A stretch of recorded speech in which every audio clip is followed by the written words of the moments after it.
Ladies and gentlemen, welcome. Today's going to be a great day of racing here at Spa-Francorchamps. I am the one and only Tony Danzig. I'm joined in the booth by the also one and only Mr. Shane Subi Dodger. Shane, say hi to the world. Say hi to everybody. Hello. Hey, welcome everybody to this 3 hours of Spa hosted by Noobs and ORL. Tony, I've never seen this many cars in one server before. This is going to be absolutely wild. Yeah, we've got a lot of cars on grid today. I think we're looking at 71 cars currently right now. We're just waiting to get qualified starting here. Free practice is ending. We got about a minute left, or until everybody goes off track, But a lot of cars on track. You know what that means? There's going to be a lot of action on track as well. Yeah, qualifying for these guys is going to be pretty tricky with 71 cars. I think all cars are able to go out at the same time to qualify. So it's definitely going to be interesting. We've got our plates fixed this week. You're going to be able to see the white plate guys are pros and pro-am drivers teams. And then the red plates are going to be an amateur team. So it's definitely going to be interesting. Sector 3 qualifying with this many drivers on track. Oh, we got some donuts. Getting that Lamborghini going. All right, qualifying is starting. I'm excited for this. I believe everybody is going to be out on track at one time. So it's going to make it interesting to see who actually is able to put down a clean lap, because it's going to 70 cars on track. It's going to make it quite difficult to get a clean lap if people around you are slower than you. So. Yeah, I'm curious if we're going to see with the 20-minute qualifying if anybody's going to stay out in the pits and kind of maybe get their strategy going if they know that they're a slower driver. We have some fast boys out on track this week, so we're going to wonder if we're going to see any sort of different strategies coming from people qualifying, or if it's just going to be a bloodbath coming into that bus stop for people on their hot laps is going to be interesting to see. Yeah, it's gonna be really interesting. So let's see here. I'm trying to find I want to stream my screen for you, my friend, so give me just a moment if I can find that here. Yeah, no worries. And currently we're watching Soberg in the Lexus. We know Tony loves the Lexus, representing PSR Racing.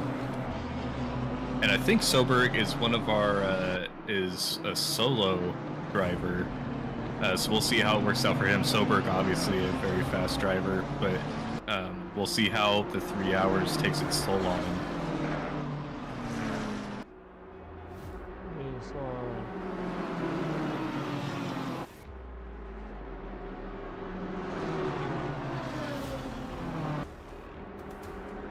I forgot what the setting was that I'm looking for, so I do apologize.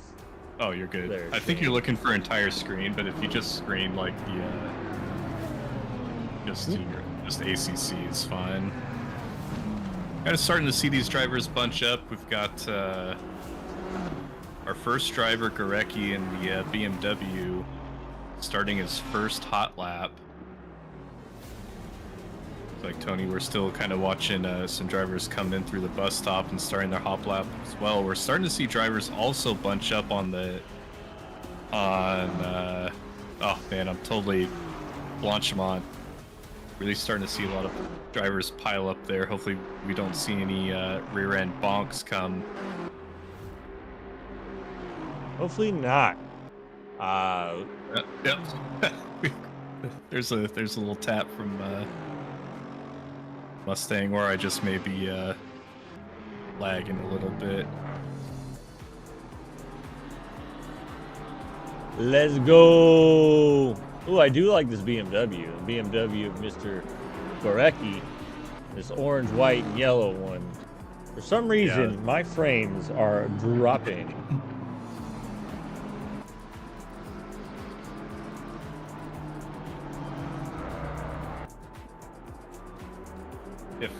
If this sharing Discord is what caused your frames to drop, then you can turn that off and work around it.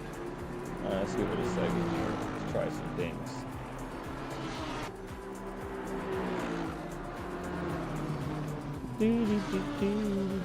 Becky coming around campus now. He's catching up to some drivers that are still on their outlap. We also see 10 or so drivers on Blanchimont. Everybody's still kind of, they need to get off the racing line to let Gorecki through. Looks like they're kind of starting to filter off the line. Oh, and he goes off track. He's going to stay out of the way here. Let's go ahead and hop on over to... Let's take a look towards middle of the pack right now. Well, I mean, I say middle, but I honestly just wanted to take a look at another Lexus here. This is Zach Schneider driving the Tony Danzig livery Noobs R Us Lexus. Look at that thing. That thing's a beauty. That's a beauty. Tony, you'll need to hit escape and then hit drive as well. You still got... Good point. Session is ended. Yeah, Zach Schneider, Noobs R Us driver, said that he was only going to be out for the first race at Nordschleife, and here he is again. Yeah, don't tell his boss, but I think he called out tonight, so. Oh. Number 986, number 869, get some good spots. What we got for 986? I'm just curious who this is going to be. There's a lot of drivers here to poke through and take a look at today. As we're still seeing Sam Strohmeyer. Zach putting down a 216.7. Pretty fast time. Yeah, it's fast enough to be first place right now. Still see him kind of, they're still trying to work through these, some of these drivers that are either starting their first hot lap or on their out lap still, so it's definitely a busy track. I know we said before, I've never seen this many dots on a track before. So He's coming into a little bit of traffic here. The back marker, number 69 of S. Sullivan, gets out of the way, allows Zach to get by. Looks like he brakes a little bit, so Zach's able to get by cleanly, so he can continue on his lap. He's currently putting down another fast lap right now, but he doesn't look to be any faster, really. He's almost dead even with his fastest lap, but he's up slightly. Maybe about a 10th now. We have Soberg in 4th place, 6/10 up. We have a lot of drivers that are quite a bit up on their time. I think it's probably going to take a couple laps before we start seeing people put down their fastest times, just because, people are still trying to navigate traffic. We still have drivers that are relatively close to each other. If you look at the track map right now, really only number 338 out there and 276 have like a clean lap. There's a few other drivers, maybe number 861, where they have some space, but if they're running a fast lap and comparatively faster than the driver next to them, then they're going to be catching that gap up. Zach's able to put down a 216.4 right now with the fastest lap on track. Let's go ahead and take a look at some drivers here towards the back of the pack that are still trying to put down a lap. We got Kim Soo-yeon in that Ford Mustang looking to get down the lap here. Currently, he doesn't have a best lap, so if he's pushing it right now, he should be able to make it and get a clean lap down. He's in 45th position right now, but he's got a lot of a track left to go, so hopefully he can hang in there and keep it still reliable. Still reliable. Let's see, who's up on a good lap? Rasmus He's about 2 seconds up on his lap right now. So if he's 2 seconds up, he's currently in 36th position with a 221. 2 more seconds on top of that's going to put him at a 219, which is going to move him 38th place. That'd move him all the way up into the 20s, up into like 25th place, 26th place. So he's got some possibilities there. Oh, we have someone that went a little bit faster than Senor Zach on track. Yeah, Mr. Gamov. They're in Speed Stars with that Lamborghini. It's a nice looking car. Look at that. Look at that gold. He's just shining on everyone. I apologize in advance. I'm going to be butchering everybody's name all night. Our weed just went from 36th to 24th position, going 2.5 seconds up on their time. Have some drivers, even Gorecki in 27th, he's 1.1 seconds up on his fastest time. All right, we're going to finish to watch this driver here real quick. I am going to run downstairs real fast. I forgot to grab a bottle of water.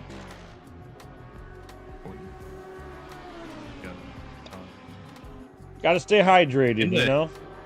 Oh, yeah. I hope these drivers are staying hydrated tonight. In the Lamborghini, I personally am just a fanboy for the Lambos. I love it. It's my main car. Great livery on that. You see him go super wide through the bus stop. Gonna try to really improve on this next lap time. He's got a decent gap in front of him. About 5 seconds to the driver in front of him, so he's really gonna try to throw down a hot lap here.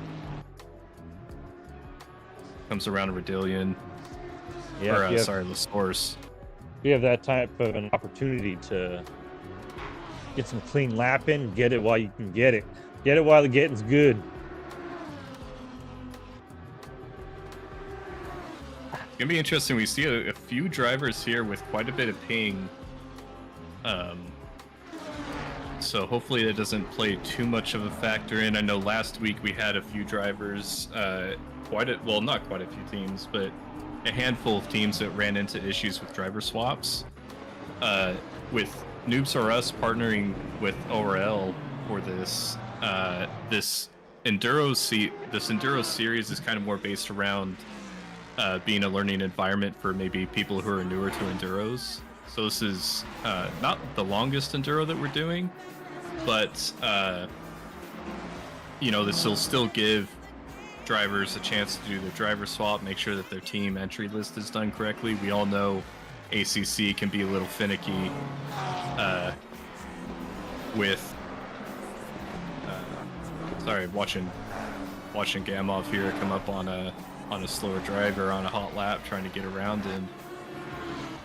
So we all know ACC can be a little finicky with driver swaps and everything like that. So hopefully we don't run into it tonight. If Pork Chop was in the chat, I'd say, let's go, Ilpo.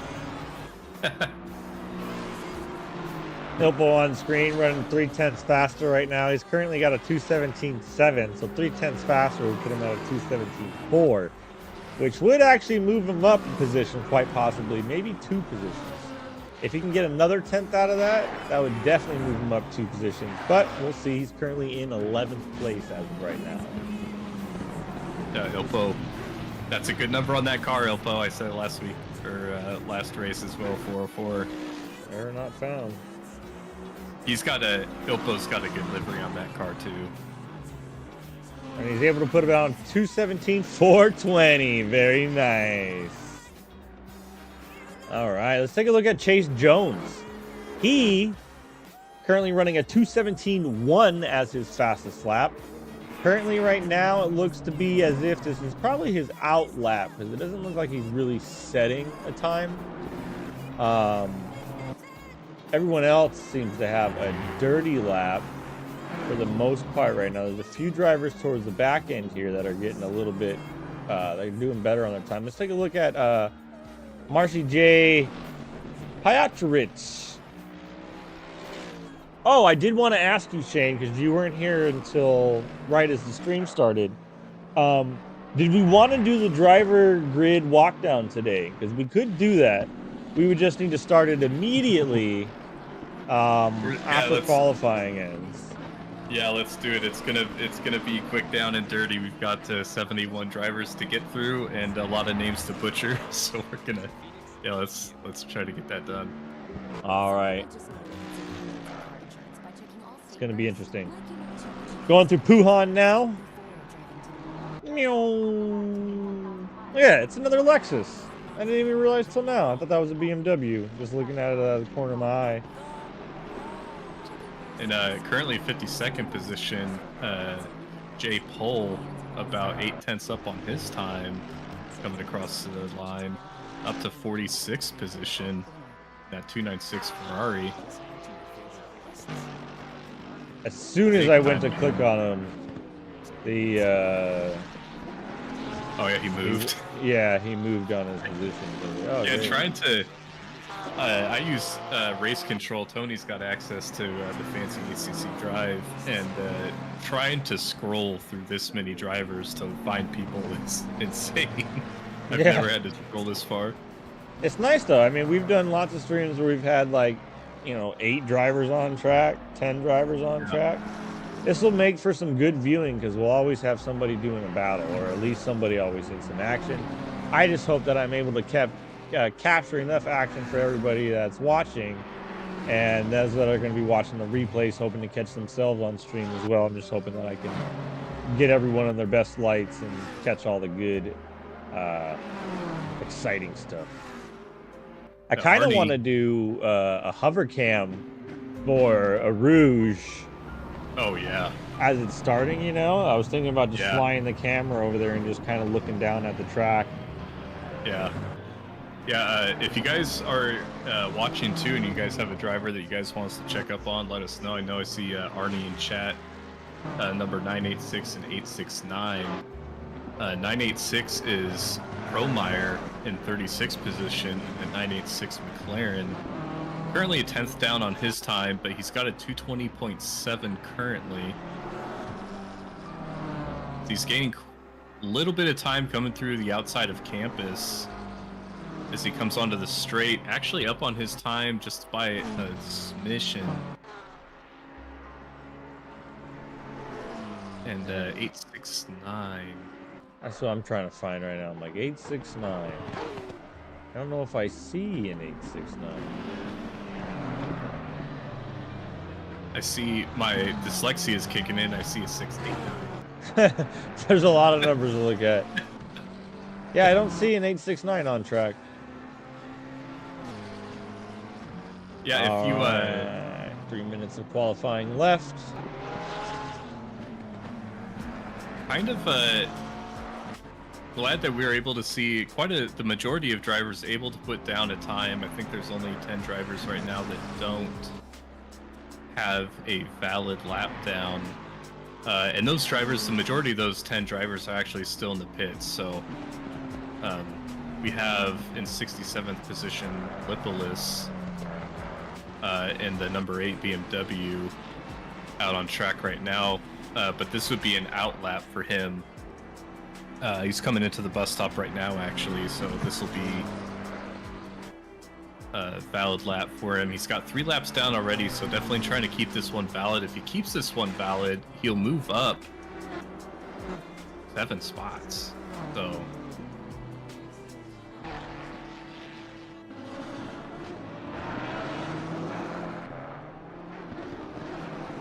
that's not who I clicked on. I was trying to watch his lap. Chakio. Driver you mentioned earlier, Tony, I know I'm jumping around a lot, so I apologize. No, you're fine. I'm just trying to capture everybody as you're talking about him. 50th position, Skrepka in that Lamborghini.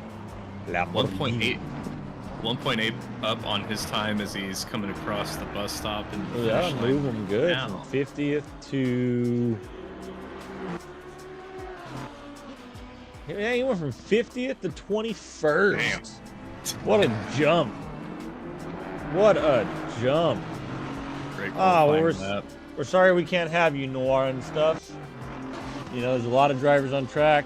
There's a lot. Patience is going to be key tonight with this many drivers on track. So hopefully, we're starting with 71 cars currently on track. That means if some people are running singles, some people are running doubles.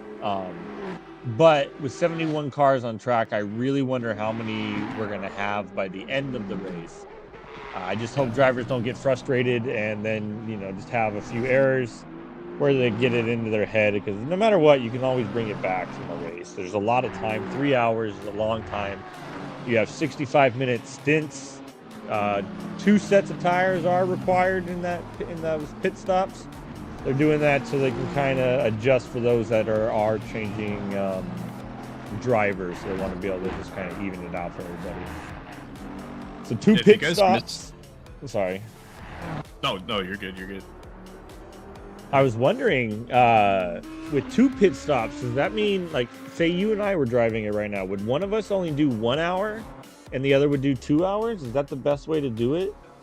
See, I was kind of thinking about that the other day, because you know what, do you send your fast, your air quote fast driver out for the qual first stint and then do your slow driver, or do you guys break it up, or do you pit like every 45 minutes so like everybody can get I'm sure each team, I'm sure the guys that are like really trying to like compete for like podium positions, they're gonna min-max it for sure. The solo drivers don't really have a choice, but it'll be interesting to see like kind of what some of the AM guys do, what their approach is to that strategy. I know if you and I were doing it, Tony, I'd probably say you do the 2 stints and I'll do the 1 stint. My times here at Spa are not sexy. So. I mean, when it comes down to an endurance race, 3 hours it's like getting up into there where I feel like 3 hours is good for one driver at a time. But 3 hours is still a lot of time. So even if you just gotta play it safe on those first couple of laps, and make sure you get through the big hurdles of just the bunched up cars. And then once you do that, and if you can get some open road, then just hang into there. Yeah. Make it happen. Yeah, if you guys are missing out on this race, 2 weeks from now, Noobs RS will be hosting the 4 hours at Watkins Glen, August 16th. Same time. 4 hours is going to be the longest race that we do. That's going to be I always look forward to our endurance races. They're always incredible to watch. But yeah, 4 hours Watkins Glen in 2 weeks if you guys are missing out on this one. Noir saying whoever can break through traffic better should go out first. I mean, I agree. That's actually a pretty good strategy. Whoever can drive.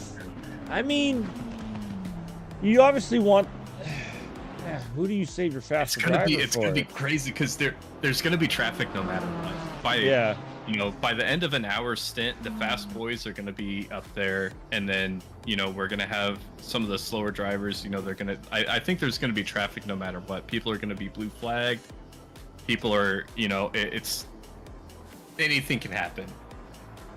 I mean, you look at like pits. If you like look at the track map, you see how many people are in the pits. They wrap all the way around. Yeah. You see how many drivers are on track for qual, and it's just going to be. I think there's going to be traffic no matter what. Well, no matter what you do, there's going to be track. Yeah, you're right. I mean, 71 drivers on track.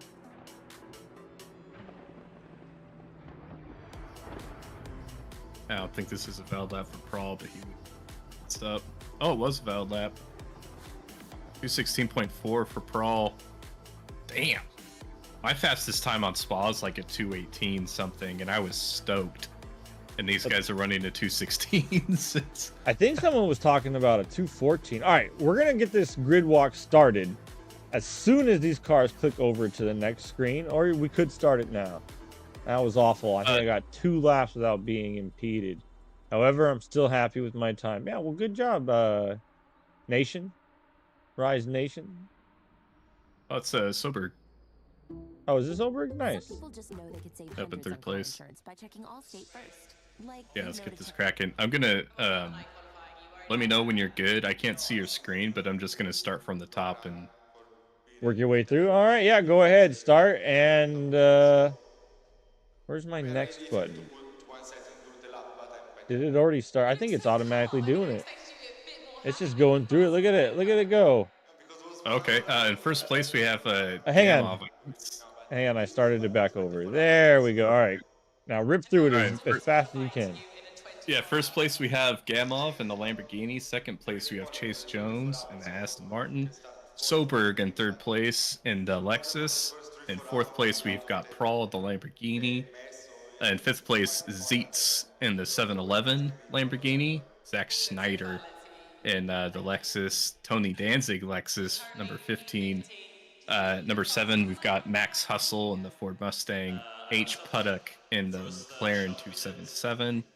Ninth place, we've got Sonmez in the Ferrari. In 10th, we've got Ilpo in that 404 Aston. 11th place, we have Nico Menendez. 12th, we've got Ivanik. And 13th, we have Med. Oh, man. Medvedev. Stanislav. I would just say Stanislav. Oh, okay, I can't see the first names. Oh. Sorry about that. In 14th, we've got Windgreen Jensen. And 15th, Mike Burkhoff. 16th, we've got Kraus. 17th, Ritter in the Ferrari. Jurgens PRT, BMW. 19th, Gorecki in the 485 BMW. 20th, we've got Baddick. 21st, Lupertz in the 27 BMW. 22nd, Smolik in the 707 Audi. Love to see the Audis out there. 23rd, Petrowicz.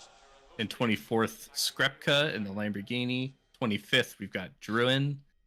And 26th, we have Jay Sullivan in the Lamborghini. 27th, Pietrowicz. Oh, and 28th, we've got Macchioni Montini. Hopefully, what a name. That's a good name. That's a good name. Sir. That's a good name, yeah. 29th, we've got Belinsky. 30th, we've got Will Gallus. And 31st, we've got Probat. 32nd, we've got Hutter in that 69 Ferrari. Love that number. 33, Espinoza. And 34th, we've got Zybura. And 35th, we've got Petrosian. 36th, Morales. 37th, Allenson in that number 4 BMW. 38th, Moda. 39th, Roland in that 56 AMG. I'm not sure. I feel like that's the first Mercedes we've seen. And 40th, we've got Harthauser and another AMG. 41st, T. Kang. And 42nd, Frommeyer. And 43rd, Wade. And 44th, we've got Candles. 45th, Solomon. 46th, Dayon. In that 445 McLaren. And 47th, we've got Devin Anthony with Noobs RS. That 88 Audi. In 48th, we've got M. Alves. 49th, Cesarone in that 999 Aston. 50th, we've got Donor. 51st, Paul. 52nd, Glenn Jacobs with Midpack Mafia. 53rd, Unjun. And 54th, our Bishop. 55th, Mazurek in that 345 AMG. 56th, we have Ferrantino. 57th, we've got S. Sullivan in that BMW. 58th, M. Miller in that 620 McLaren. 59th, M. Stoltz. 60th, we have Drew Freiberger with that Midpack Mafia Mustang. In 61st, we have Nick Woods. In 62nd, Candemir in that 917 BMW. In 63rd, we have Jay Hain. In 64th, Augusto. 65th, Pacheco in that 773 BMW. In 66th, we've got Ridgenin. In 67th, Lang Kao. 68th, and Murthy. 69th, Porkchop Parenti in that 89 Lamborghini. Number 70, we have Zamora Controller King on that 66 Porsche. And in 71st, we have M. Lunar that 987 McLaren. Wow, what a grid walk there. That was quite a bit of drivers there. And I think you oh, look at that view right there. Holy moly, that's a lot of cars. Holy moly. I wonder how far the first place is going to be before the end of the pack starts. Man, when these drivers scrunch up to go side by side, it's going to be wild. Watching these drivers come across the start line, I bet we're still going to have drivers like coming through the bus stop. It's going to be... No, yeah, there's gonna be that chicane. People are gonna be behind the chicane. Oh wait, no, yeah, no, never mind. Because the grid is around not where the actual start finishes. It's around the straightaway starting to rears. Okay. No, Yeah, but people will definitely still have, because look at that. Look how long that is. Look at the map. It takes up the entire top straight. That is awesome. Yeah, lap 1, gargle some water in chat. Bravo on that grid walk, thank you very much. Yeah, lap 1, the first few laps, I think the start is going to be ridiculous. This is going to be insane. Lap 1 is going to be crazy. Hopefully, so there is a chance if anything absolutely catastrophic happens, we will see a red flag come out from the stewards. I think De Rosso, there's got to be more than a couple stewards. So the way it's kind of working is Noobs R Us is kind of providing the commentators. Tony and I, we've been used as currency, and ORL is providing server stewards, and then just we're kind of supporting each other, trying to get this thing going.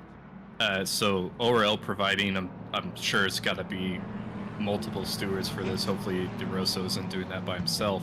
Yeah, that would be brutal. If we do see a red flag come out from DeRosso, we'll see it in chat. The drivers will slow down, and we'll do a server restart so we can try to get a clean start for this race. This is so many drivers. There's so many people on track right now. We've got a couple drivers electing to start from the pits. Might be the smart call. Not a bad move. Not a bad move in my opinion. Yeah, not bad at all. Looks like we got some drivers on track right now already that have some 15-second penalties. Yeah, it must have came from qualifying. In the pre-race briefing, the stewards were saying that any bonks that occur in qualifying will be penalized. I'm glad one of us was paying attention. Oh, you were setting up stream. I just have to show up and talk for talk. You just gotta show up and be pretty. Yeah. Gargle some water. I like that name. It's good to drink your water. Gargling it is okay too. Blanchiment. Yeah, I wonder when these. Never seen this many drivers, so it's gonna be. I'm curious when they start to go side by side. You'll see it because these drivers are gonna. Looks like they're starting right now. Everybody's gonna have to haul, especially the guys in the rear. They're gonna have to haul to try to catch up, and then everything's gonna compress, and then the race is gonna start. I'd actually be interested to see if the guys in the back can even catch up by the time that it goes. Oh man! Minimum speed or maximum speed. I'm just curious here before we go. Let me check the helicam to see if that's a better angle. Yeah. Oh yeah, I do the helicam going through Rouge. This is gonna be a wild start. This is gonna be crazy. Looks like the drivers, everybody was able to catch up, and everybody able to make it through that chicane. So definitely people gonna have to make it around the source. Let's head out to here to.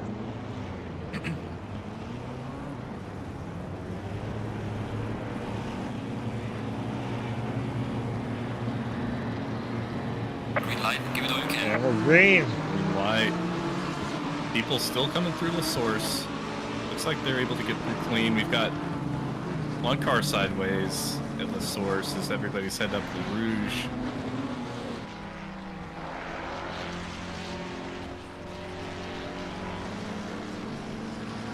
No major deaths going up La Rouge. We've got quite a few yellow flags in the back. We got a couple, yeah. Big old pile up. There's maybe 8 cars there.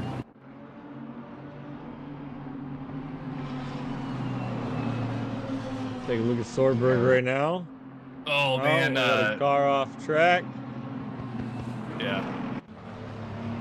Coming into Lacombe. Red flag. Yeah. Race has been red flagged. Color me surprised, Tony. I didn't think that was too terrible. I thought that was actually a pretty good start here. We got some accidents here. Let's take a look at some of these accidents and see kind of what had happened here.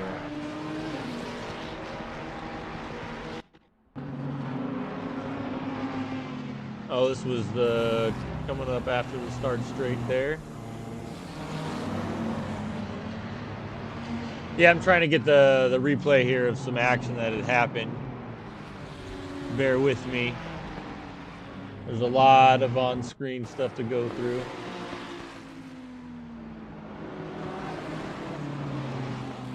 Yeah, not sure what happened. I know you're going through the replays there, and I can't share anything unfortunately, but just saw a lot of cars, you know, the source.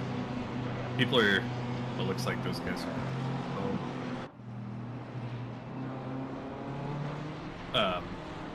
You know, that we had a green flag and then drivers still coming through La Source, you know, going 3 wide, and when you've got 70 cars. Even that was after the Rouge.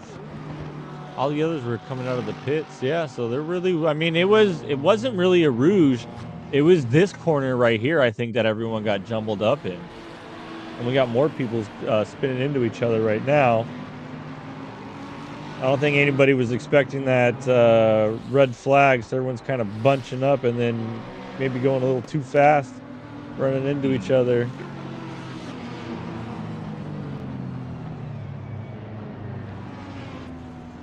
Yeah, that'll be the tricky thing with this many drivers, you know, even, I mean, it's kind of crazy to think, but if you have a driver spin at position 30, even, you know, there's 40 cars behind him that are trying to get around that, you know, get around that incident.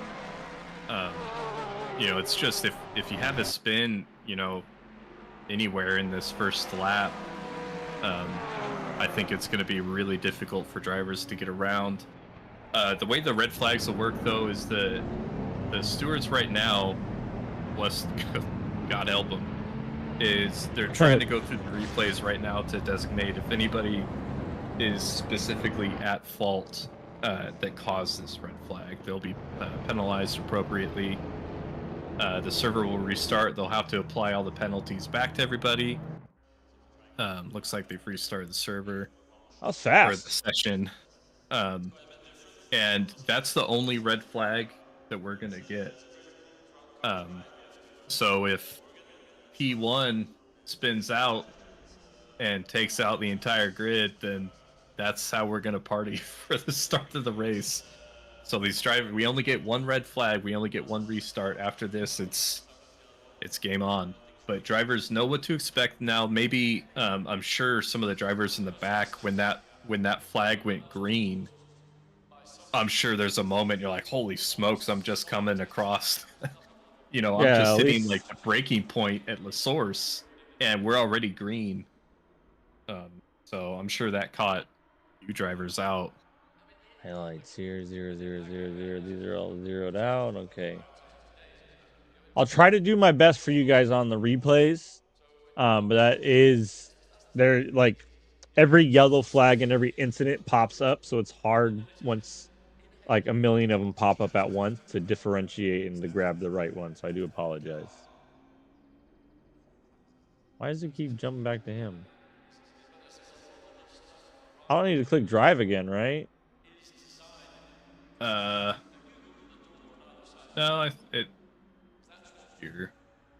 Okay. No, yeah, it doesn't show drive. It just keeps cycling the same camera. I was trying to switch it up a little bit, but Oh yeah. they said Yeah, nope. but if I stay in TV1 here, it'll just like keeps doing that too. I've got to switch to. Look at all those cars on track. That is awesome. Imagine being a spectator in the crowd right now. Yeah.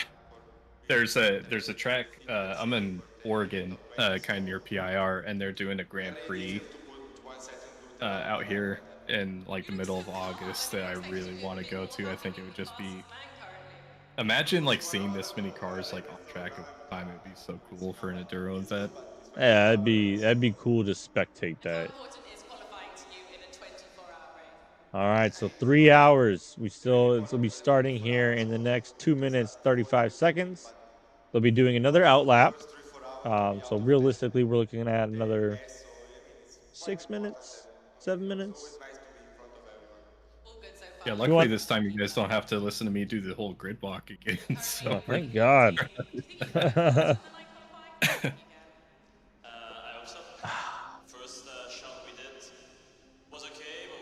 ORL and Noobs R Us Enduro Series Race 2, 3 hours of Spa. I know this isn't your name, but number 13 in the Ferrari Wingreen Jensen. I'm just a country bumpkin. All I see is wintergreen, so that might be your nickname for tonight. I see on track calling that wintergreen. All right, let's see if I can do this. Let's do. What is the? Is it F7 free cam? Yeah, F7 will free cam, and then you have to hit Control F7 to disconnect it from the car. So if you still want it like connected to the car, so like as the car's moving, the camera will move that direction. And if you do Control F7, it'll just sit still where you. Did I click on the wrong car?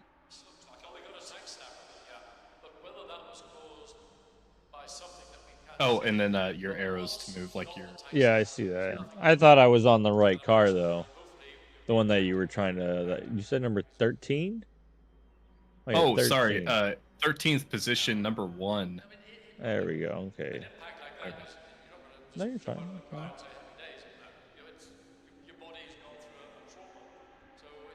Jolly gold, jolly cold. Shows 14. Would you get everything right? So the one behind him? Wintergreen Jensen. It still shows 13th position. Just the number 1 for. Yeah, there you go. Oh, dang, Jolly Cold. Yeah, that's a good livery too.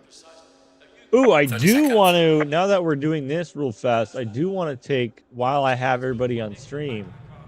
I would like to take a moment to look at this.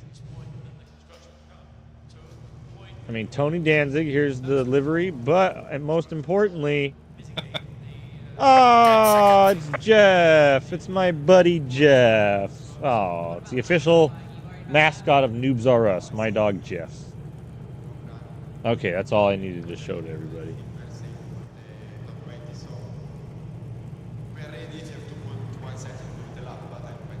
Yeah, I wonder, we see a couple more cars. It's like, just a couple cars starting that are still in the pits. Yeah, pits, again, pits might be the way to go. And P75, it looks like we got a drive-through for T. Kane.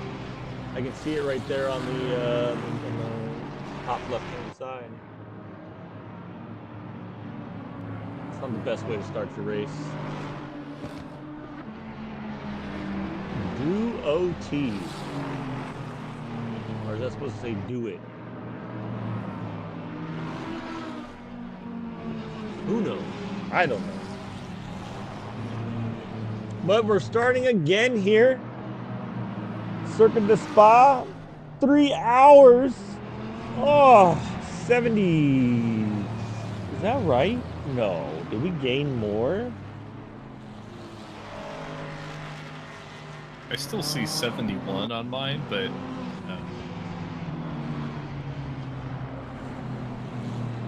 You all Yeah, know that my race 71, yeah. control is a little funky.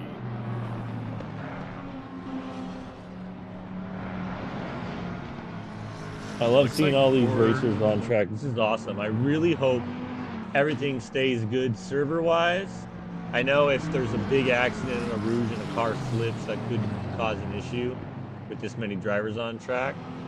But if this goes smoothly, this is going to be one for the record books. That's freaking awesome. yeah. Unleash the cars.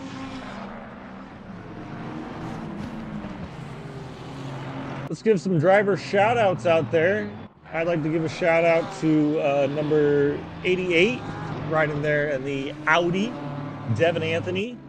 Good friend of ours, good friend of the stream, good friend of Noobs or Us. I hope he has a good race tonight. Does he have the Calico Cat livery up now? No, he's just got his regular livery that he runs like an online racing. Okay. Oh, I see it. Also, Yeah. the Rosso in chat saying he sent you. Yeah. It'd help if I paid attention. I got you. That's why there's two of us.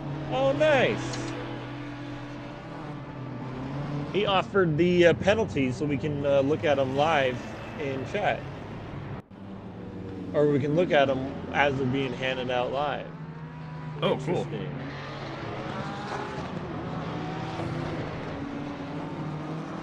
Ah, so that looks like that's what that big one was. The drive-through was handed down to car number 447, that drive-through that we saw. He spun a Mercedes before a Rouge, causing a big pileup. So that must have been what happened and what caused the red flag. That's cool. Thank you for that. Yeah, it's cool to see that in real time. It's been super awesome, like, doing this series with ORL.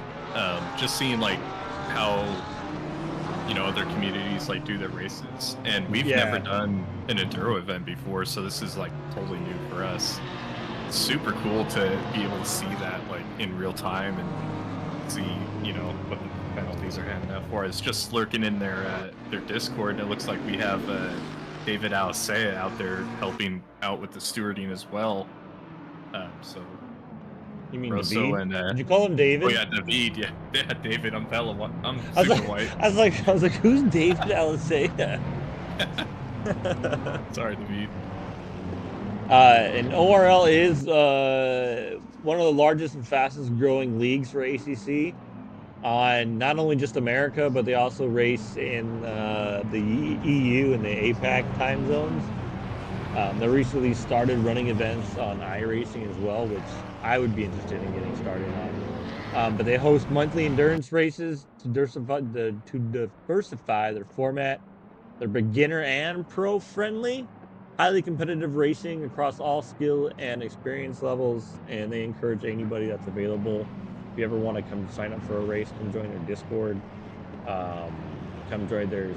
You're watching the stream if you're here already, but join the Discord, join some races, be a part of the action, be a part of the fun. We're getting ready to go here for our second time up a Rouge.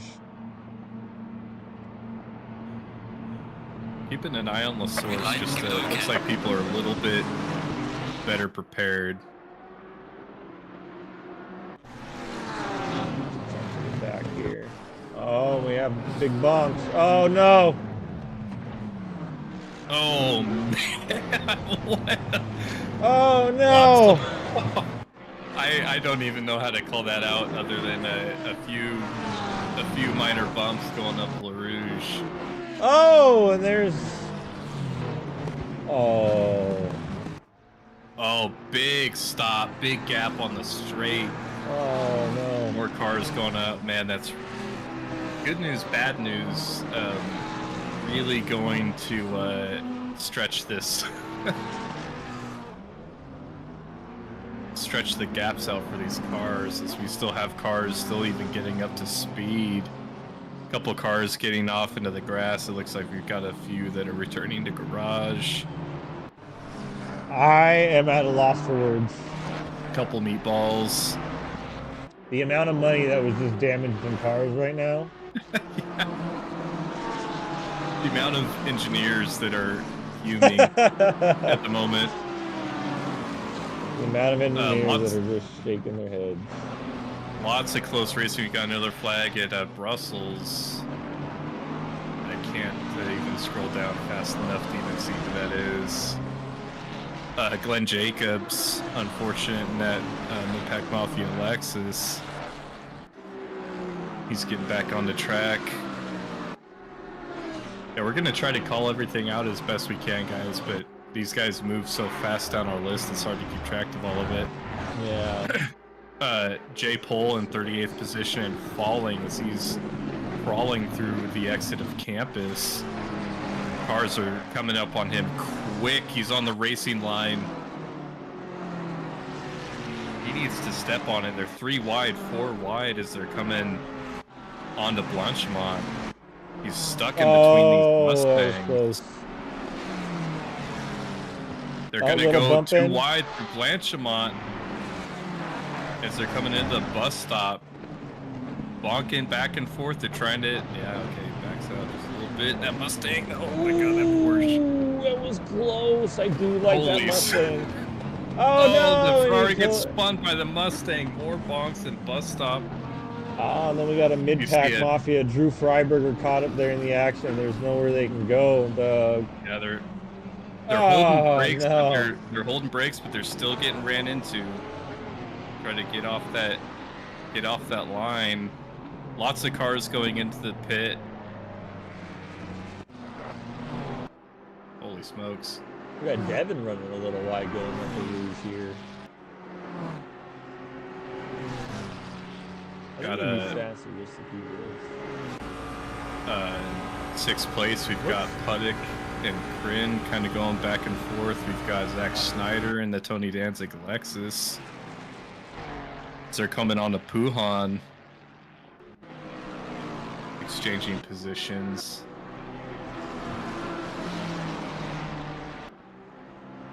Yellow flag.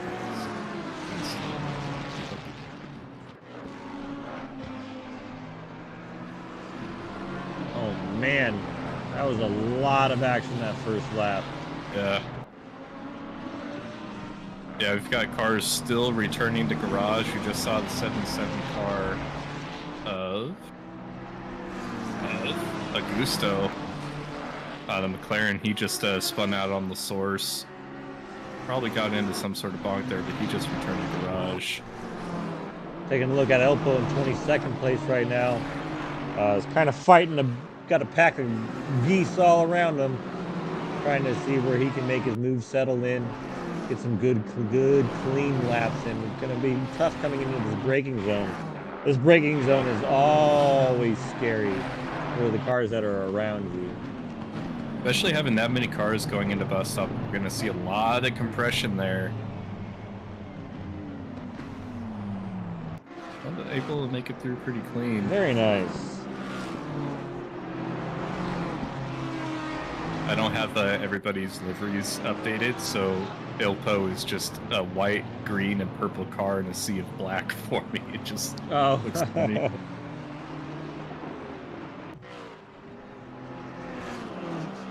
Well, it's a good thing I got him updated. Yeah. How's my buddy doing in the 617? Let's go ahead and take a look. Let's head on over to 617 right now. That is Senor Shane Sullivan. Shane Sullivan is finding himself in P39 as of right now. Looks like he's got a little bit of clean air around him, so he's good to drive. Good to just focus in and put down some lap times, not have to worry about anybody around him.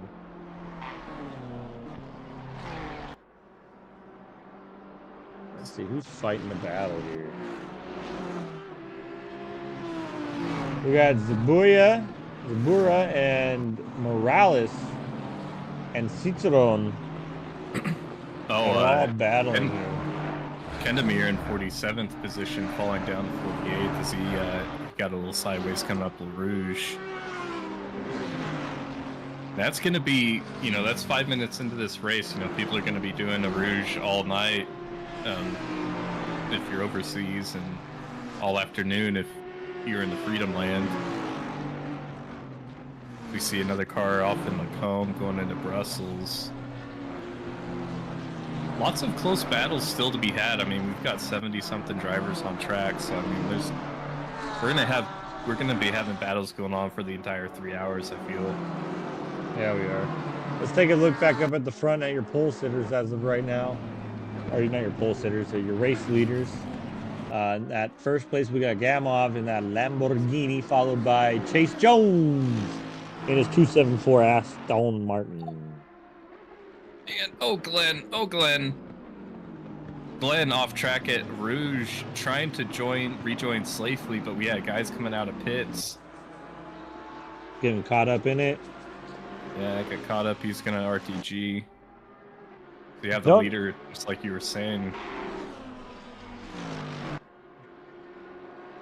Looks like he was able to cleanly get up the pit, or get up a Rouge. Nobody coming out of the pits is going to interfere with his line at all.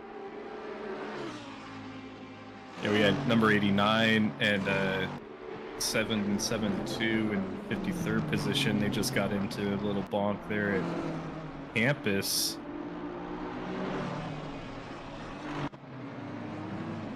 Devin Anthony here, who we were talking about earlier, he still finds himself in a position. Look at him flashing the lights. Yeah, Devin.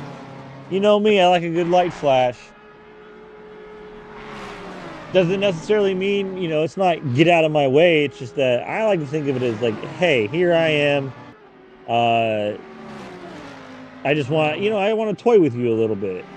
I want you to know that I'm here, and I want to kind of take your mind off the track if I can. If I can do anything to distract you, that's better for me. Yeah, Devin coming up. We've got a couple back markers in the mix already. A couple drivers coming under the blue flag, so it's going to be interesting to see how, you know, you never know how people are going to react to a blue flag. Sometimes they can just, you know, they'll mind punt themselves off track, or, you know, but sometimes they want to battle you for that position, and that's up to them. Got some side-by-side action here by a couple of cars, not just these two. It looks like the pack behind them is battling as well. Going a little wide for Lupert's. Oh, that's not Lupert's, never mind. For Smolik. No, I was talking about the guy behind them. He just Batik, Batok, I don't know how to say it. He just got passed, so he's doing pretty good there. Finding his clean air, finding his rhythm.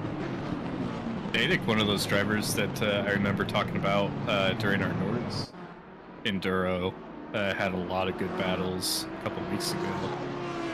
Well, he's in a Porsche, so he's in a good car for the Enduro. Looks like he got lucky and didn't find himself caught up in that big first that first and second accident on the first lap there. The first and second big accident. There was many accidents. Why is Zach showing the yellow? No idea. But it does look like P4 has a 15-second penalty. Ooh, that stinks. That's for sure going to remove a lot of time.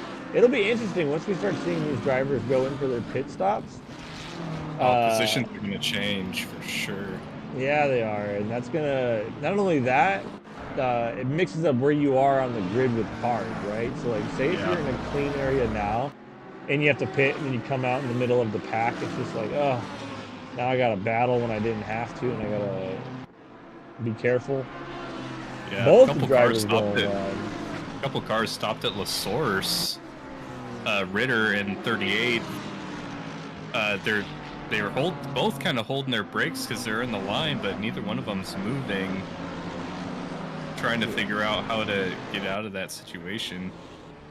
Looks like they finally got moving. Yeah, man, it would be tricky. Ilpo with the stop go 10. Oh, cleared maybe. Take a look. Oh, he's just leaving the pits now. That's my fault. My race control is being weird. It'd be interesting, you know, if we see you know, if you're off track or you get spun with this many cars on track, you know, trying to rejoin safely, that adds a whole different. It adds a That's a whole lot. different. Yeah, I mean, you think normally like when you spin, you got to rejoin safely. You can just take a quick glance at the map and get back out there and get going. But here, trying to rejoin safely, I mean, what does that look like? Oh God! Oh, 57th Richnen, the Lambo, working through that right now off track. Looks like he stopped, maybe just gonna. But trying to figure out how to rejoin safely and get back on the track properly. See, that's something I wouldn't do though. RTGing, I always, for the most part, disagree with an RTG, and I don't think that it should be done unless just to happen to pass the pit lane. Because otherwise, the start finish. Otherwise, it just doesn't make any sense. Because then you reset that whole lap, and you're not only just losing time in the pits, you're losing all that forward momentum that you made. Right. Oh man, 48th position ish. Oh, you're hanging out towards the back, aren't you? Big bunk. There's a battle going on over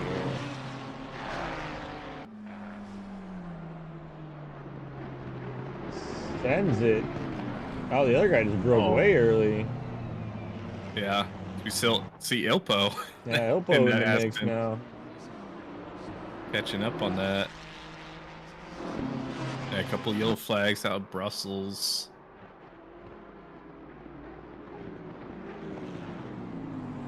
Man, lots of close driving. I feel like if I try to find every yellow flag, we're going to be looking at yellow flags forever. So you were correct. You were correct earlier on Ilpo getting a stop and go 10 seconds. He apparently hit the brakes in front of a car going up a rouge, causing a domino effect and a pile up. So that makes sense. And then we'll see another stop and go 10 for car 31. Spins out 2 cars, causing another pile up at Camel Straight on lap 1. So it looks like they're just getting around to start handing out some of those penalties. There was a lot to go through, so a lot to have to figure out and determine who's at fault and who caused what. So good to see that the stewards are doing their job. A lot of cars coming into a bus stop right now. The bus stop, are you calling the chicane the bus stop? Oh, yeah. Yeah. Okay, because you keep calling it the bus stop, but it's a chicane. Oh, okay, sorry. Ain't no buses going through there. It's a chicane. Well, I thought that the corner was called the bus stop. Nope, it's called chicane. If you're looking at the stream, you can see we have the names of the corners as the driver is going through those corners available on the track. Oh, okay. Above the Odyssey Racing League symbol down on the bottom right, below the track map. Okay, yes. Except this doesn't tell you that it's the Camel Straight, apparently. Lecombe. Take a look up at the P5, Hayden Puddock. He's currently only 3 seconds off with Thomas Life. But Thomas also has a 15-second penalty, so when he gets to the pit stop, he'll be able to serve that. It'll just be an addition on top of his pit stop timer. But that's going to greatly affect where his position is. Because even if you look down at the relatives there on the left, you can see 6 seconds is 10th place behind, and he's got 15 extra seconds that he's got to sit there in total. So he's going to be pushed down that grid, probably back closer to 20th spot, if not further back.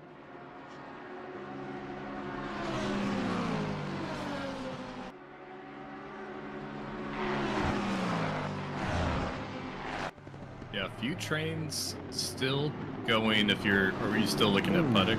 Dak going in very deep. Trying to get back on the track as soon as possible. Oh man. Yeah, I'm trying to not jump around as much as well. That way it's not Yeah. confusing to anybody. Yeah, I think if we, you know, I think if we try to catch every yellow flag, we're gonna be bouncing around forever. So It'd be like a fight movie when they keep jumping from side to side. You're like, I don't know what's going on.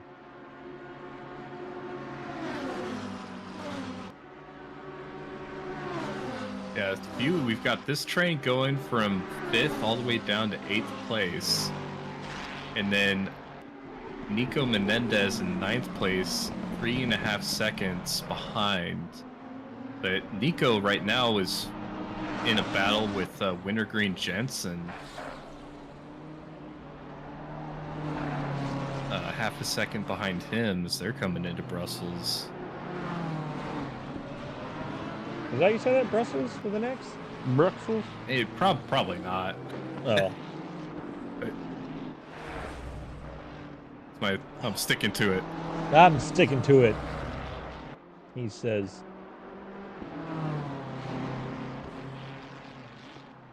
You know, I ate breakfast this morning, but I'm still hungry. Yeah, we were in the Discord the other night, and we were talking. I was like, man, like I've been thinking about a good clam chowder all day. Clam chowder? Who thinks about clam chowder? I've just been thinking about clam chowder. New England clam chowder. Is that the red or the white? The small train going in 16th position, all the way down to 18th. We've got Skrepka. Yeah, let's hop in the middle of that.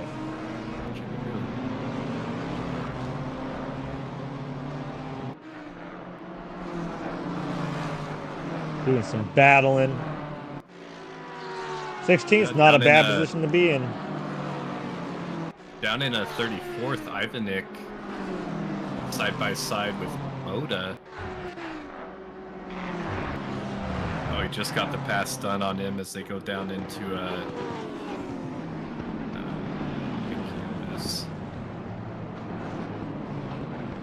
Ivanik kind of running away after getting that pass done.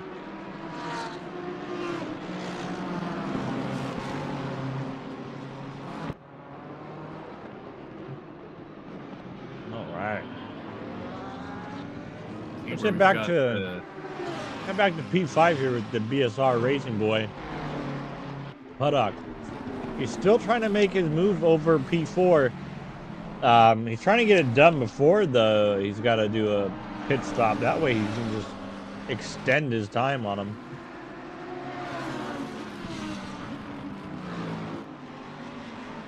Yeah, I haven't done many enduros myself, but that doesn't I don't ever really think about that kind of stuff when you mention it. You're like, yeah, but definitely trying to get out in front. Enduro's where it's at, man. That's the cream of the crop. Yeah.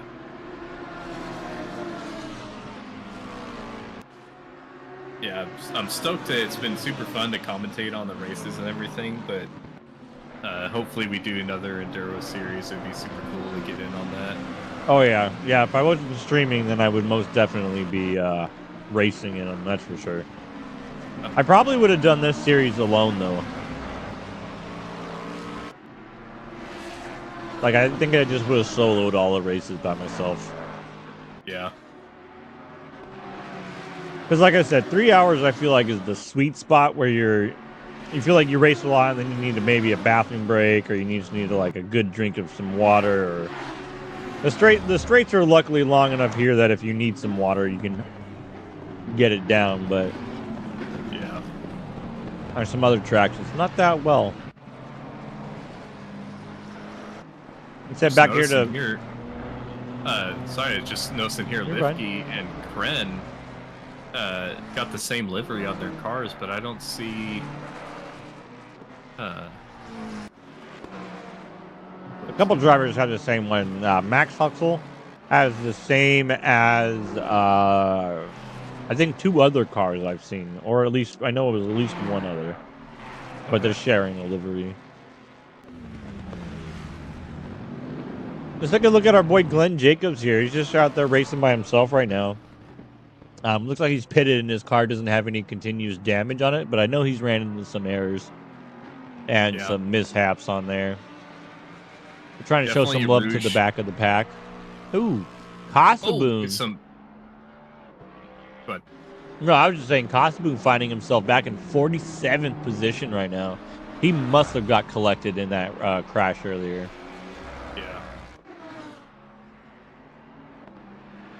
Yeah, we have a decent train here in 20th position. Oh, yeah, you do. All the way down to 24th, ending with Cesar Rome. Just saw, don't know which car it was, but there's a car in one of these trains that got collected at the source there.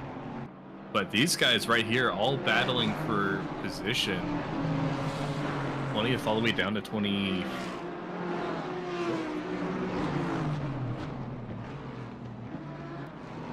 Yeah, about 20, because we're on 22nd, 23rd, 24th. Yep.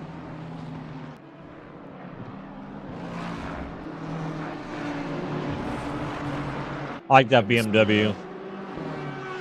I like that purple. I'm a fan. Yeah, people coming out of the pit exit, it's going to be hopefully not poorly timed when you see somebody go off the side of a Rouge there.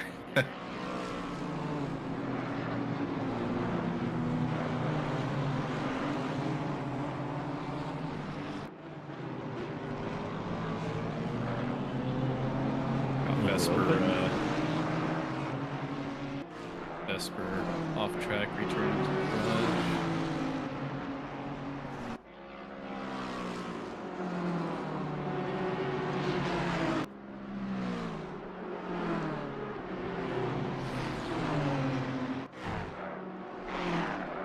All right. Like Glenn Jacobs that you were just talking about earlier, Impact Mafia, able to get around Candemir up in the 62nd. He's 2 seconds ahead of Candemir now, so he's able to get that move done and get past. Good for him. Good for him. Better drink beer, not water. Well, won't lie to you. If I had some beer, I'd drink it. But I got water, so I'm going to drink that.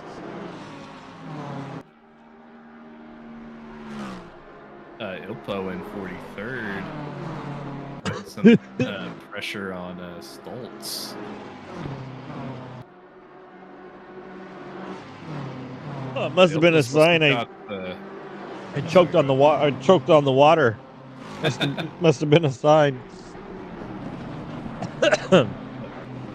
Ilpo's also got Solovix behind him in that Lambo.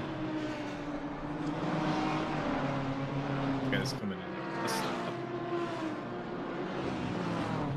Every time I think I'm at the top of the list, I'm at the bottom of the list. Yeah, I had to turn my the relative off just because it was messing with my brain too much. Brain can't brain.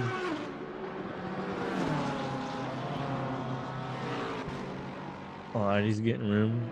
We're gonna head back here to the back of the pack for a little bit now, just to kind of see what things are going on back there. But if we take a look at Mr. Max Schultz, him and Solvix are in a battle going up a Rouge right now. So it may only be 43rd position, but you got to think there's 71 cars on track. So 41 is pretty damn good. Oh, actually, there's only 69 cars on track. We have lost 2 drivers over the course of a half hour. Probably were in that big crash and their cars were just taken out, and the engineer said, hey, we're not going to be able to fix this today. Unfortunately, we're going to have to call the race. And sometimes you see that when you're racing. It's not what you prepare for. It's not what you want. It's not what you think is going to happen. But unfortunately, sometimes it just happens. It's kind of wild to think that being mid-pack for this race is like 35th. Yeah. 35th spot. Yeah, no, that's right. Yeah, 35, 36, 34. They're all mid-pack. And everybody above that is, oh, look at Devin. He's right above the mid-pack range. We got a battle going on here for 5, 6, and 7.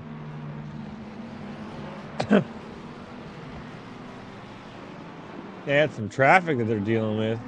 Oh no, it's 4, 5, 6, and 7.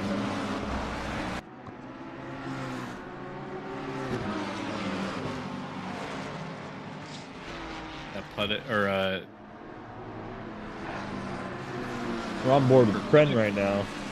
Yeah, Puddick, that McLaren, and then Kren, that Lamborghini. I feel like we're going to be seeing these guys, both Kren and Lifke, with 15-second penalties. Okay, that was Mark Miller. That 11 pass. Okay. You know, we're going to see these guys come into pit. Well, actually, they got 65 minutes on their stint, so they got roughly about 30 minutes to go, 33 minutes, 32 minutes before they have to pit. Yeah. Yeah, these guys right now, 27 minutes. So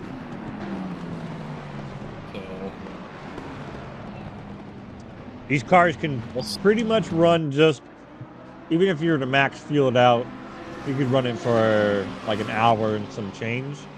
So 65 minutes would probably be around 110 liters of fuel, which they would only have room for 10 more liters.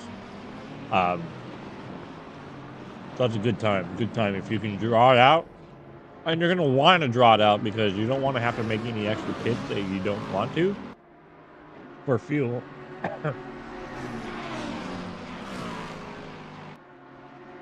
Let's see, that'd be 1, 2, 1, 2. Yeah, you only have to pit 2 times.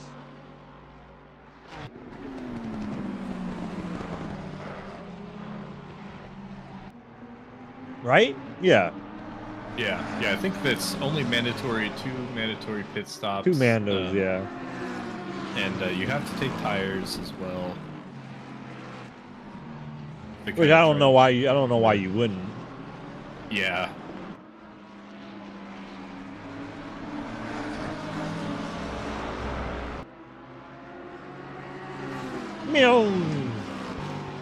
But Kren has a 15-second penalty now too. What is he, number 7, 11? Let's see what he's got the penalty for.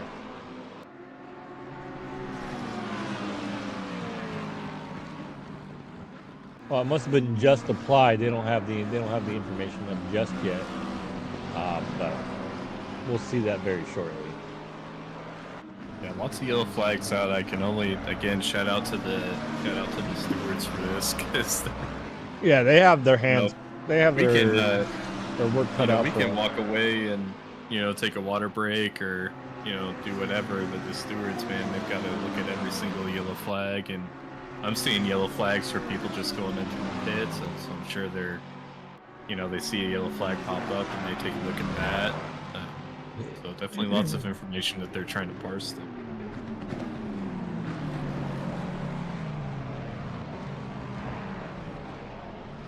Are you keeping an eye on Discord to see if anybody ever hops into the chat? Yeah, I can. I was curious how that was going to work out, because we're, we'll only be able to get a handful of drivers. Not everybody's in the Noobs Discord. What is this? I don't know what that is, but I don't want it. I opened Discord and I got some pop-ups. I think I clicked on something else. Oh. Opening Microsoft Teams and all kinds of things. I'd like to take this moment to just talk about Odyssey Racing League and Noobs R Us Racing League. We're not a racing league, we're just Noobs R Us. Yeah, we're a racing league. Anyways. If you're ever looking for, if you're a new racer, if you're an experienced racer, if you just like racing, if you just want to get more racing, if you have yet to race or you've been racing a long time, both of our communities are very welcoming to new drivers that are new to the community, We're very welcoming to drivers that are super fast and alien times in the community. We're just open to everything. We would love to have your feedback. If you feel like you have some feedback that you can give, if you feel like you have something that you can help other drivers with, if you want to take that role on, and maybe you have a good way of explaining corners and apexes and what drivers need to do, like me.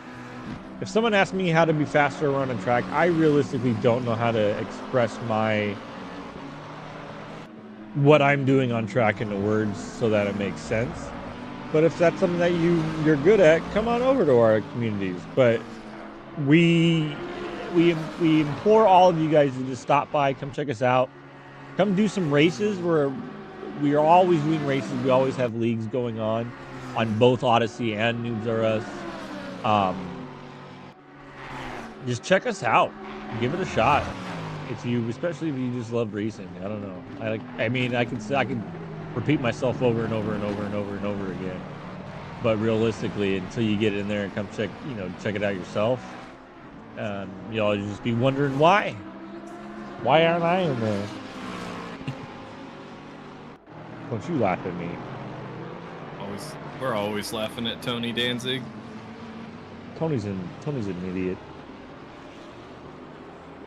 I have a reliable source that told me this. Got a decent battle going on between 22nd, 21st, Cerrone and Hutter. Bus stop right now. Yeah, I kind of got driver. Go ahead. Oh no, I was just gonna say we were kind of stuck on those first couple of cars up there while I was just yammering away. I got spaced out, so. Oh, no, you're good. It's tricky. We're kind of like looking for battles, and we've seen a lot of the drivers are kind of falling off. Right now. No! A bonk and a spin. He bonked him and spun him. Yeah, Cerrone losing a lot of spots there at the source. But hey, the stewards are going to be taking a look at that, so Yeah, and you can't hide it. It was on the stream too, so. Yeah. Oh, he's flashing the lights. He said, "I'm coming for you." Let's see what happens. Yeah, battle's kind of starting to space out, but like we said before, not a lot of these drivers, but some of these drivers with the penalties definitely going to shake up the standings, and then we're going to have new drivers when they do their driver swaps. So we're going to have new faces out there. We're going to have penalties applied. It's really going to shake up the standings. People are going to have different paces. Also, damaged cars. Are you going to fix your car? Is it damaged enough that you need to fix it? If you do fix it, how much time is that going to take and add to your pit timer? There's a lot of... This race is proving that the pit stop is going to be where a lot of magic happens. Yeah, the fastest, I was just curious about, the fast lap is by our Gamov right now in the first place position. Currently 12 and a half seconds ahead of Chase Jones. 2:17.7. Is 2:17.2 for Gamov. 2:17.2? I got 2:17.7. Oh, for best lap? For best lap, yeah. Oh, interesting. Well, either way, 2:17. That's a hell of a fast lap for either way, yeah. Especially for race. My race pace here is like a high 2:19 or like a low 2:20s. I'm same, yeah. Depend on how much I'm paying attention. Yeah. How sweaty my hands are. I know if I was driving this solo, like I'd probably, I don't know, I think for me personally, like I haven't done many enduro races, so I think an hour stint is good for me, and then to kind of like swap out, because I think I'd start to get lazy with my braking points and everything. I don't know if I could drive that consistent of a pace for that long. Yeah, you could. We got bloodless. What does it say? Bloodless Reshi? Not a good idea for my first organized race to be this one. Well, actually, it's an experience. You're not going to get an experience like this in a lot of online races. I mean, the bigger communities where it's like a larger fledged endurance race, you'll get a lot of drivers, but for the most part, you're not going to have 70 cars on track on ACC for quite a long time after that. I think this might be the most drivers I've ever seen on track. I want to say maybe 80 something was the most I've seen. And that was for a 24-hour race, which ended up getting oh no! Oh no! Frost. No, he took him and his teammate out. Schneider able to kind of walk away from that scot-free and gain a couple positions. Oh man. Oh, that was unfortunate. Yeah. Probably what happened was the car on the inside braked early to allow the other cars to go by. And he got caught up and then freaking, oh man. Yeah, being on track with 70 drivers, it's not something I've ever personally experienced, but I know when I first joined Noobs, we do mock races before our main league race, and the first time I joined a mock race, it had like 15 people in it, and it was like my first race, and I just thought that was absolutely wild. You had all the fast guys that started from the back, just like flying past you. So if this was your first organized race and there's 70 cars on it, I mean, Noir said it. Noir said it best. Yeah, having more than 70 cars on track, it is a bit overwhelming, even for an experienced driver. Yeah, I know that's one thing I struggle with is I'm doing better with being around other cars, but when there's that many people on track, I mean, it's just information overload. You know, there's so much to think about and so much going on and so much happening. Like your MFD is just constantly showing a yellow flag and you don't know where it's at. You know? Yeah.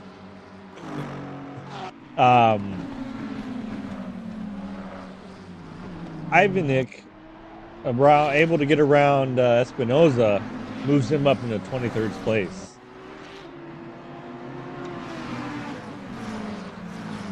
Yeah, we've seen this train kind of around that 20th position down to 25th. These drivers all pretty consistent with each other. Yeah, another 20 minutes or so for these drivers, and then, like you said, they'll be going into the pit. Ivanik. Espinosa. Ivanik going for another move here.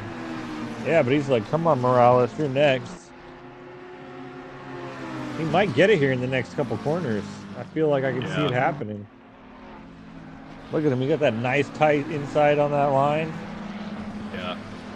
The Audi, I love the Audi, but man, that thing it's a love-hate relationship with that car. Yeah, it is. I picked up 60 seconds of damage after the hairpin at the start of lap 2. Had to drive the whole track. See, and he manned up. He drove around the whole track like that to get to the pit. Did an RTG. Nice. And actually collected Jacobs and all stuff. Yeah, I mean... Been one of those races. Yeah, I mean, it happens. If this is your first organized race, Hey, good on you. Yeah, I mean, good on you for sticking out there, and, everybody's done it. When they've done, their first few organized races, I've assassinated. I've definitely assassinated somebody turn 1 before. I mean, I think everybody's done it. And so collecting a car in your first organized race, it's frustrating because for me it was you're not out here trying to purposefully, you're not out here trying to ruin people's races, but it happens, and that's race. It happens, and that's racing. And the only thing you can do is just kind of learn from it, move on, and we have our I'm not sure about the ORL, but in Noobs, we have a discussion board. And so after a race, if I collect, Tony, I can shoot Tony, you know, I can put in the discussion board. It's like, hey, Tony, like I assassinated you, turn 1. Next time, stay the hell out of my way. Or some, you know, you can have a cordial, you can have a cordial discussion. But it happens, you know, it's just, you learn and you move on. And, you know, it just is. You live, you learn. Ugh, that was a weird tasting peanut. Pistachios? Or No, like planters? salted, roasted. Kroger fries, just the regular grocery store. Kroger, salted peanuts. Gotta crack them, eat the, include the shell. Pop the peanut in the mouth. That sometimes. Saw back to Ilpo back here in 36th spot. He's battling right now for 35th spot, which he was able to overtake and do, which seemed pretty easy. It don't look like there was very much struggle to get by him at all. Yeah, he's for their best times, Ilpo's almost 2 seconds faster than him. So, okay, that makes sense. But the driver in front of Ilpo now, Jay Kraus, a 5-second gap to him, and they're running pretty similar lap times. So we'll see if Ilpo can catch up to Kraus. Noir is absolutely right. Again, mistakes do happen, but you learn from those mistakes, and you learn to not do them. That just reminded me, the biggest thing for me when I joined the series, or joined the series for my first time, I was just nervous about, I just didn't want to, I didn't want to mess anybody up because I was scared, because it was, so much more organized than what I was experienced to. If you've happened to do it through Noobs or Us, Jeremy takes you through a pretty, like a PowerPoint presentation pretty much when you're signing up to be a driver. But just before the races start, like just as your first time race, it's organized. There's a briefing, there's like rules and regulations you got to follow. So it gets a little overwhelming, but I think this track would have been a great first experience. But just don't expect it to happen a lot. Like, don't expect to see this many drivers on track during races, because even open lobbies, right? Max, you get typically like 20 racers on track, 20 something racers on track before the lobby can't hold them. Yeah, Reshi, if it's always your race, but I definitely encourage you to like go back out on track and definitely do your thing, but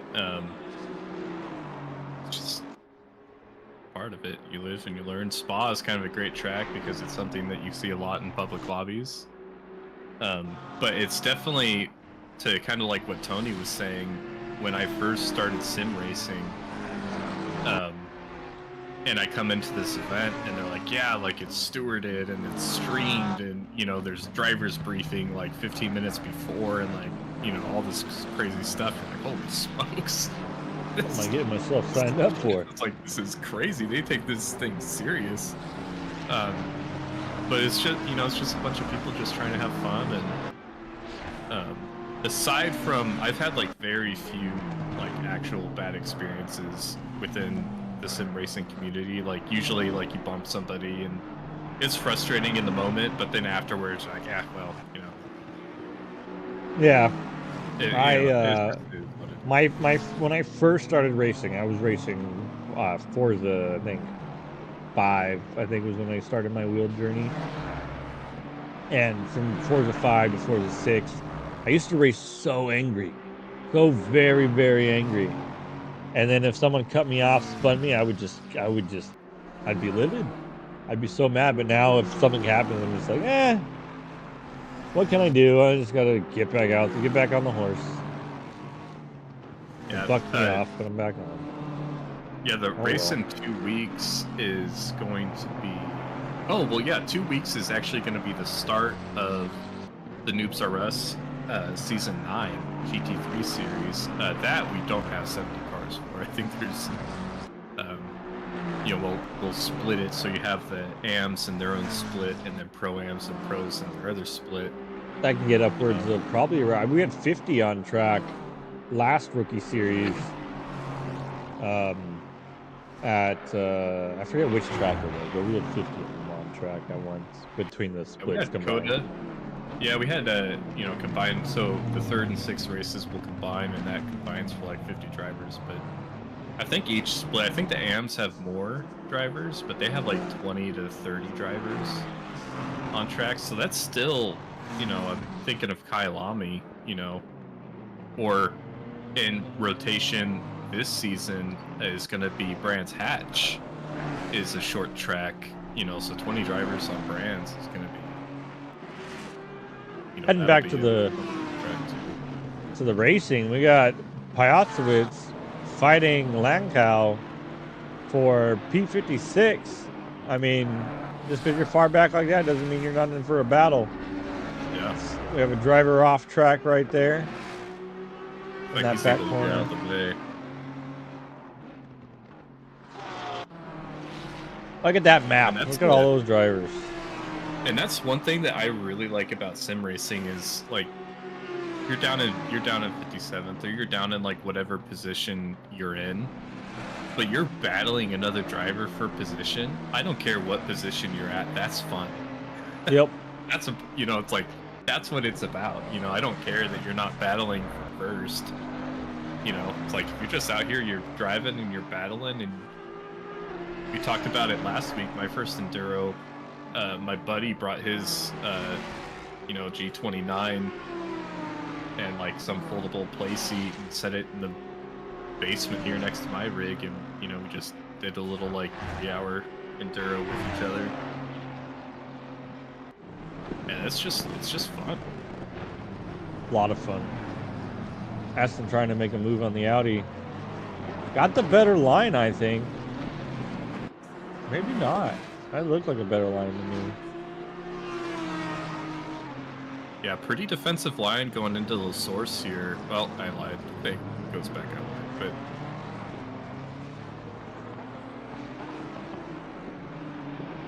see that Ferrari out in front of him off track that joined. I thought he was going to let him. Yeah, he's definitely not racing them for position. He's in 28th, whereas they're in 56th and 57. That's Senor Mota. Go on the inside here. Getting that draft. Real deep inside. Get around. He wants that Ferrari to really block off Petrovic, but looks like he's going to be able to get around just fine. Well, very nice. They'll be able to continue to keep battling for their positions. Yeah, a lot of drivers are pretty spread out here. I mean, so a lot of them are close doing battles, but they're not battling each other for a position. Even if you go up towards the front of the pack, Chase, second place is 17.5 seconds off of first place right now. Third place is the closest with only a 1.4 seconds off of second place, but then even fourth place to third place is 2 seconds back. So they start to split up and get a little bit wider the further you go.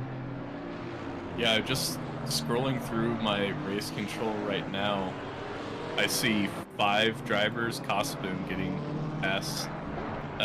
I see 5 drivers that are within a second of each other. So 5 drivers out of 67 people we have on track are within a second of each other. See all the dots on the map, it's kind of hard for position, I should say. Yeah, for position, because they're not, we're not looking at relatives at the moment. We're just looking at whether hey, is that how close are they to that position ahead of me to where I can actually gain a position.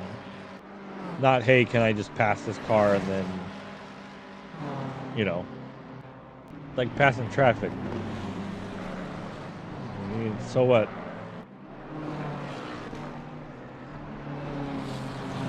I'm gonna go use the restroom real fast. Yeah, you would. Yeah. I hold it like a man. Speaking of, well, I was gonna say speaking of the drivers up front, let's go ahead and take a look at them. But I guarantee if I pop up there, we'll see the same thing we saw earlier. Just some great driving. Let's hop up there. Now I do like these BSR cars, and I want everybody here that's watching to look at them the same way that I'm looking. It looks like their car is crying. Like if you look at that front, the way the white comes down the headlights, I love it. I love the way that it looks. I love that color of blue. But it looks like the car's crying, and it's funny to me. I'm waiting and practicing for the session to start. Yeah, it's gonna be a good session, Kyalami. Kyalami's a fun track. Tough track, but it's a fun track. I mean, all tracks are tough, I guess. Some are easier than others, but they're all, for the most part, toughish. Oh, we got a battle going on back here in P19, P20. It's gonna go wide and let him get by. Through the chicane, heading up to the bottom. I can't use my word, the source. I was gonna say LeBlanc source. Le Flama Blanco.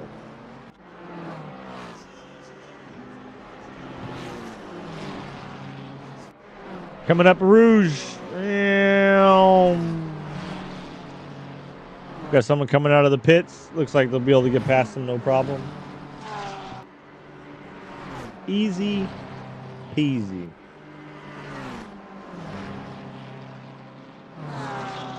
Now 19th and 21 position behind and in front of them have penalties. One's only a 5-second, one's only a 15-second. But again, those penalties are going to make a difference. When you're fighting for position like this and you're this close to the driver ahead of you and behind you, where you're within that 2-second gap, 5-second or 15-second penalty is going to make a huge difference. Assuming that everything goes right in the pits, because just because you have a pit stop, it's not just going to be that extra 15 seconds if you don't do it right. You got to be able to stop on point to get that car up into the air as quickly as possible. That way the pit counter starts versus just waiting, backing you up, then putting you up on the thing. Pit stops were somewhere that I struggled a lot during a lot of my first couple of races, and it was just something that was very difficult for me to just get right because of the angle that I was using. I use a normal dash cam view now. I have it zoomed in, but before it was like showing the wheel and everything, which was a little bit more difficult to see. We got Ivan Ick trying to make a move, trying to stay. Oh, he's got that inside line. I punch it. Oh, I thought he was going to spin out. They tricked me.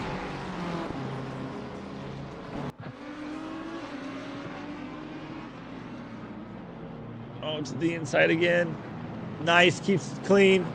Now they're both going to punch it. Are they going to stay side by side? I would. No. Yeah. I'm trying to think if I would lift or not going into a Rouge.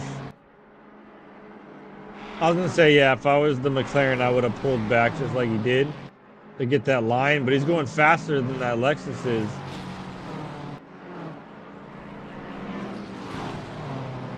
Dang, look at that, dude. He got by easy. That other guy pulled his punch. He falls from 16th down to 18th. Hutter, 0.7 behind, has a 15-second penalty as well. We could take a look into that penalty if anyone's curious.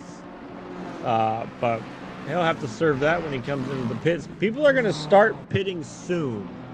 We're at that 55-minute mark, and there's a 65-minute stint. Some drivers may have already pitted, which could have counted towards their pit stop, in which case they're going to be a little bit off from the rotation. But these guys are better. But people are going to start pitting soon. The best thing to do is to pit as late as possible. Put it as close to that mark as you can, because otherwise you may have to end up doing another pit. But if you're in clean area now, like all these drivers here, 1 through 5, are all about 1.5 seconds off from each other, pretty much. Oh, I'm sorry, 2 to 5 for the most part. But they have clean air right now. It's just like they're driving against other fast drivers, so you don't have to worry about coming up back markers. Like you can count on the driver ahead of you to brake where you need him to brake, so you can carry as much speed as possible as well. But man, the pit stops are gonna shake everything up. Shake, shake, shake. Oh, look who's back. Yeah, you're talking about the stint timers. We saw that become a factor for a couple teams at the Nordschleife, where they went over their stint timer and gained a significant penalty for that. Isn't it a stop and go 30? I want to say it was, felt like it was more severe.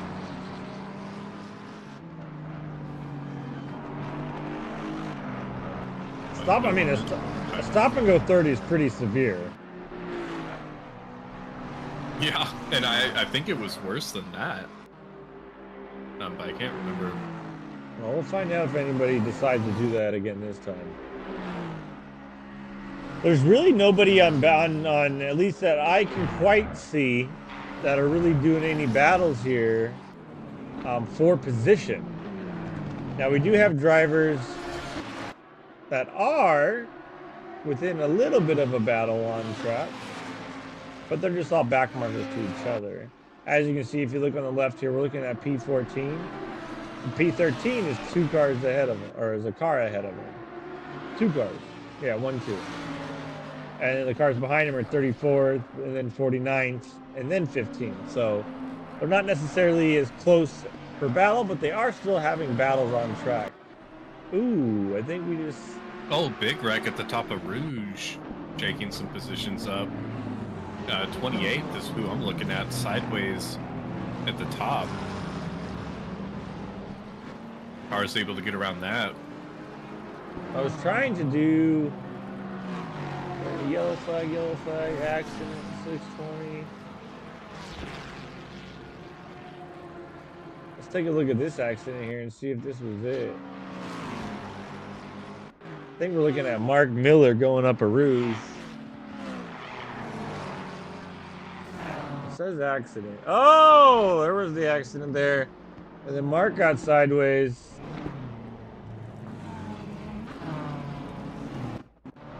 Oh, wow. Yeah, when you're done with that replay, 25th position and 24th are battling. They were side by side going into campus.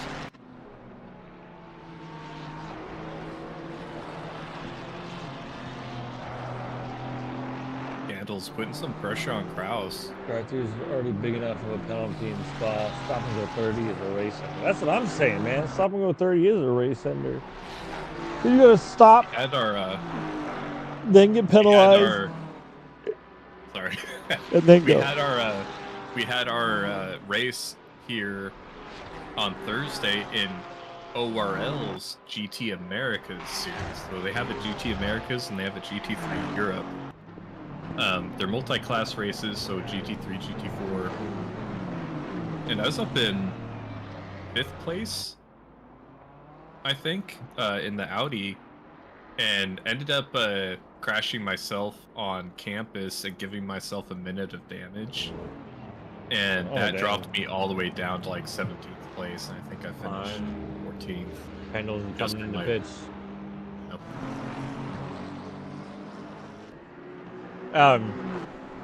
I'm definitely gonna sign up. I didn't really know about ORL until this series here started. So I'm definitely gonna be checking out ORL for their next series and sign up for some of their races because I love multi-class races. I freaking love it. Yeah. Yeah, the multi-class races have been a ton of fun. What are you signed up in, GT4 or GT3? I'm doing the GT3 Audi right now. You're in the Audi. Yeah. Oh, goodness.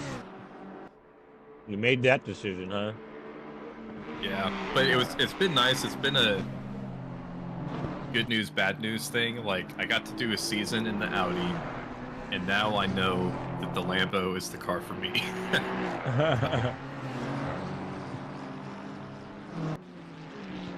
Yeah, I've done. I think I've Audi's fun, switched but up I'm my not cars sure. every season for the most part.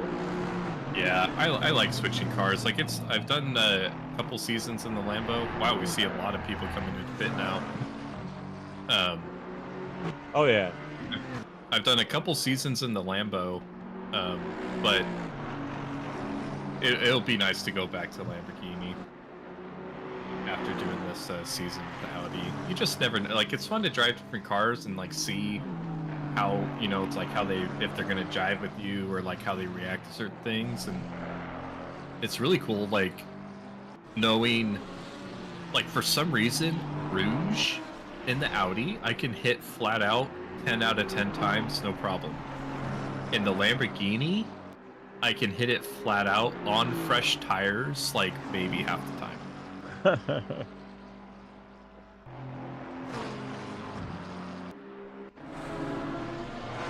Coming out of the pits, he's in P10 now.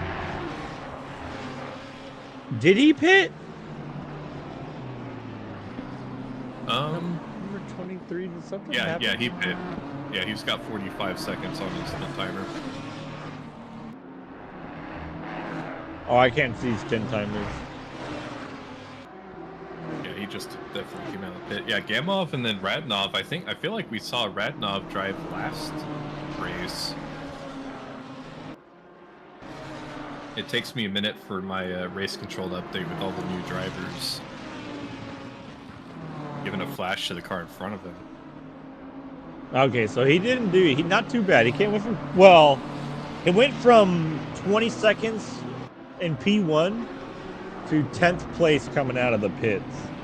So that's just an idea of how long it's going to take for other drivers. Because you got to remember, some of those drivers have penalties. So they're going to be going in a good position, but coming out not so hot. A pit with driver swap and mandatory tires is going to be 30 seconds. Like a 30-second minimum pit time. Yeah, it'd have to be 30 seconds because they're taking tires, which is 30 seconds. That's why they take the tires, is to set it off.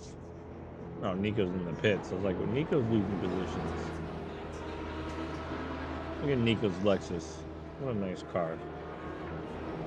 Yeah, we see our leaders now. So Puddock, basically the top 5, which some of them are in pit now, but I see Puddock and Lifke still out on track. Lifke with that 15-second penalty, they're going to have to come in and pit this lap. For some reason, they missed the pits. That's going to be no bueno. Gamov is cooking, dude. He's already back in 3rd. They're really pushing this timer close. They've got an hour and 4 minutes with 10 seconds, so they've got 50 seconds to get to the pit. Hey, what up, dude? Not sure how that works out with we got Adam in the chat. hey. Adam!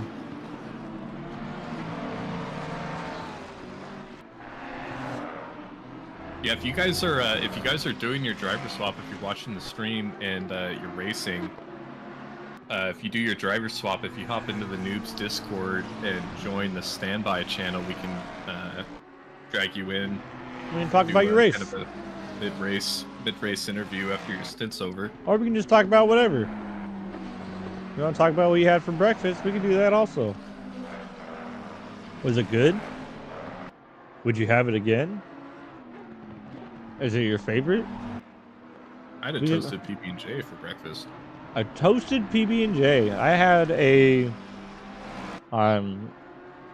chorizo and egg and cheese burrito with half of a mandarin orange and some apple slices.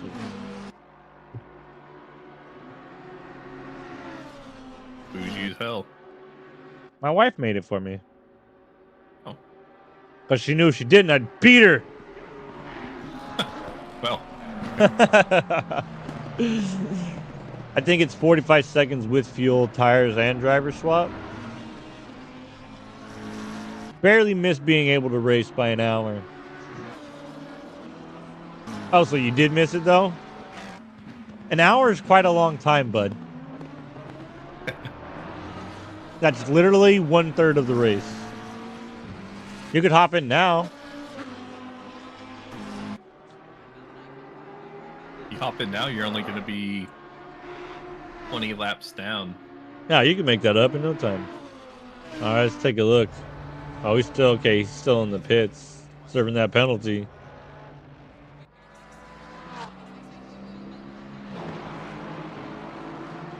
Looking near the rear here.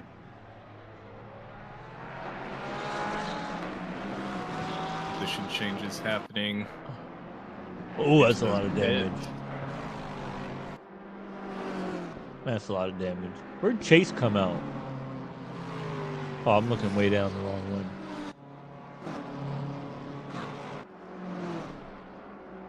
Oh, that's why. I'm so stupid. Drivers are swapping, so names are changing. Yeah. I'm like, oh my god, I don't see the driver anymore. Where are they? Yeah, it would be cool if, like, on my race control, if I could see, you know, like, Henriksen is in, who are this? Yeah, we just have to remember the car number. Yeah, if you could see both names there. I know there's a tab where I can see both names. I can view the drivers, but then I can't view anything else.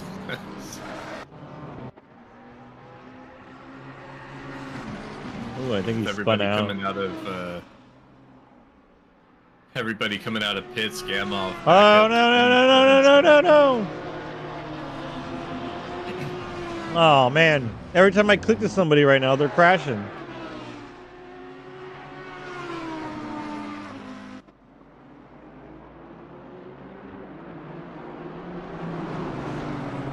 This guy crashes, I swear to God.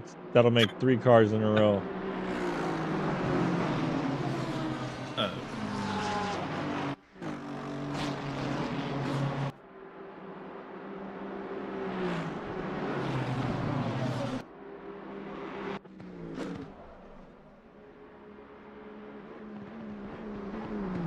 Eating a full course meal. Yeah, man, it was really good. The burrito was actually a lot better than I expected.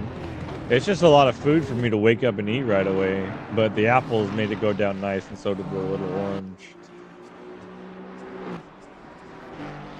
Yeah, Adam, we did have a red flag. You did miss it by less than that, because the race got restarted.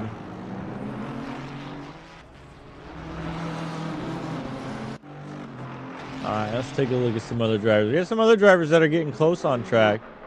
I wish people in the back were a little bit closer to each other. I always like watching the back of the pack because you can still see a lot of good racing back there. But let's take a look at P12, 13, and 14. They're battling here. And they got a BSR driver coming up behind them. Oh. There it goes. For some reason it didn't change. Oh well, LMU instead. You know, I have been playing a lot of LMU. Oh, we have an accident on track. Let's take a look at this accident here.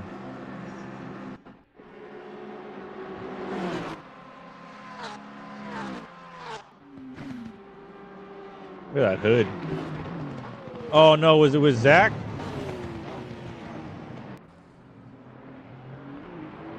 Oh no, it wasn't Zach. Zach got by just a little bonk. Little bonk and spin.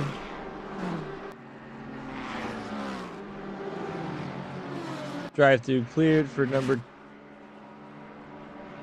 33. I like this livery. This blue and red one and white one. It's very simple, but I like it.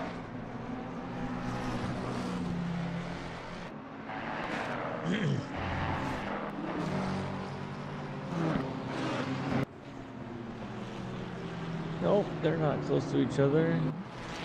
Back in 32nd place, those drivers that made contact earlier are still battling. It looks like he slowed down to let them catch back up, and possibly even pass them. So I do believe that was the car that he spun out.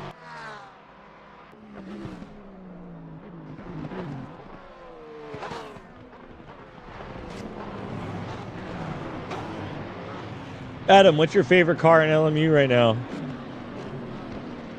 What's your favorite class, and then your favorite car in that class?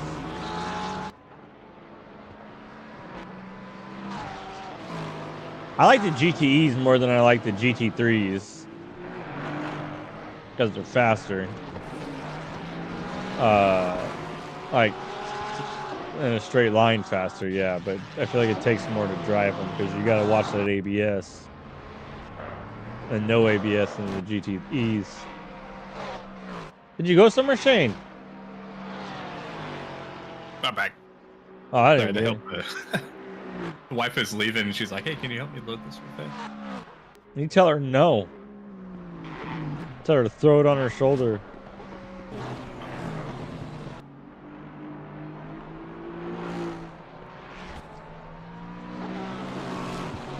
Oh, Fabio must have just had an incident. Yep.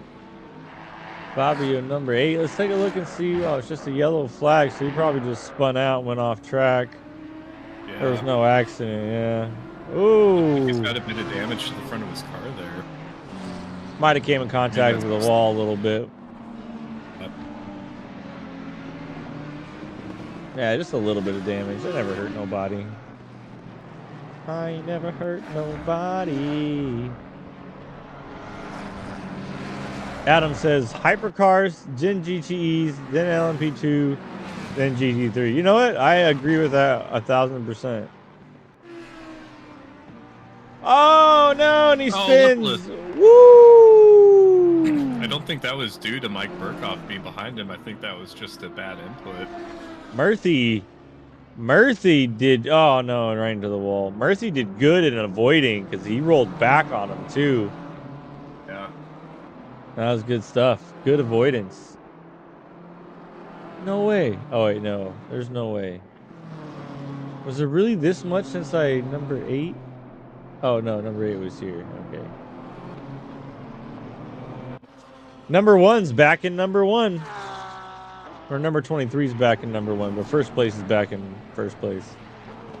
By quite a margin too. Yeah, he's already 30 seconds ahead of second place. 30 seconds ahead of second place already.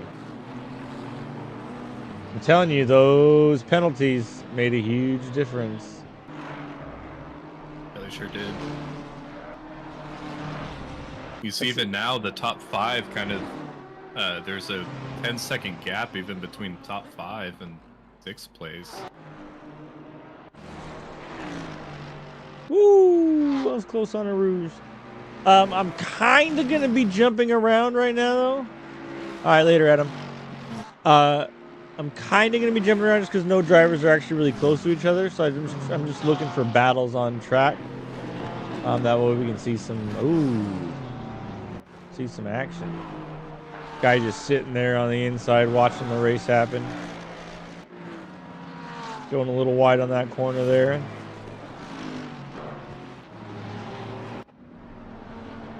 That was number 287, Karthauser, who was just chilling there, waiting for a good moment to go fourth out on track. I would have backed up and then moved and then drove back onto track at a different angle. Yeah. It's kind of like little things like that. I know we're talking earlier with like trying to rejoin, where it feels unintuitive, but you know, just backing up and giving yourself like a better entry onto a line can sometimes be better than just like sitting there forever and just like waiting for a good gap. Oh man, I forget which race it was. Oh, I think it was the last. Oh no, was it the V12 Vantage? It was either that one or no, it wasn't that one. It was some race. It was a recent race. But I practiced so much for the race. I positioned. I think I got P2. Right behind Zach, I'm pretty sure. And first lap, I got spun around, like in the second corner, and I just had to sit there and wait because the drive, like all the cars were coming right at me. and there was nowhere I could go. And then me and another driver were just kissing the whole time, and then it was just like shit.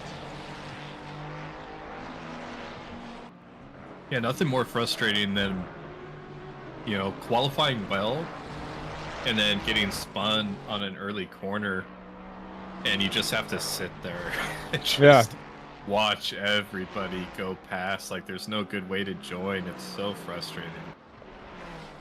That might be the most frustrating thing, I think.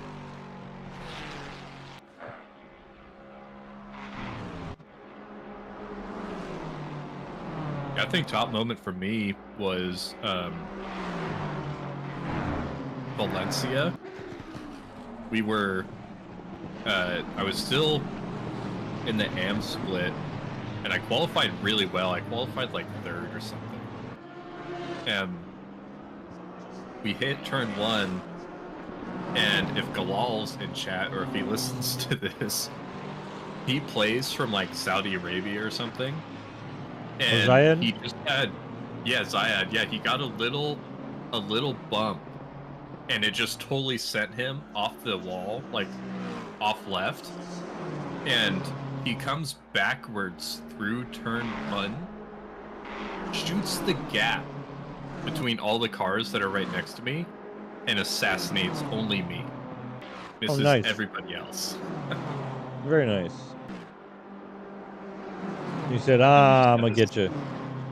You just have to sit there and watch all the cars go by.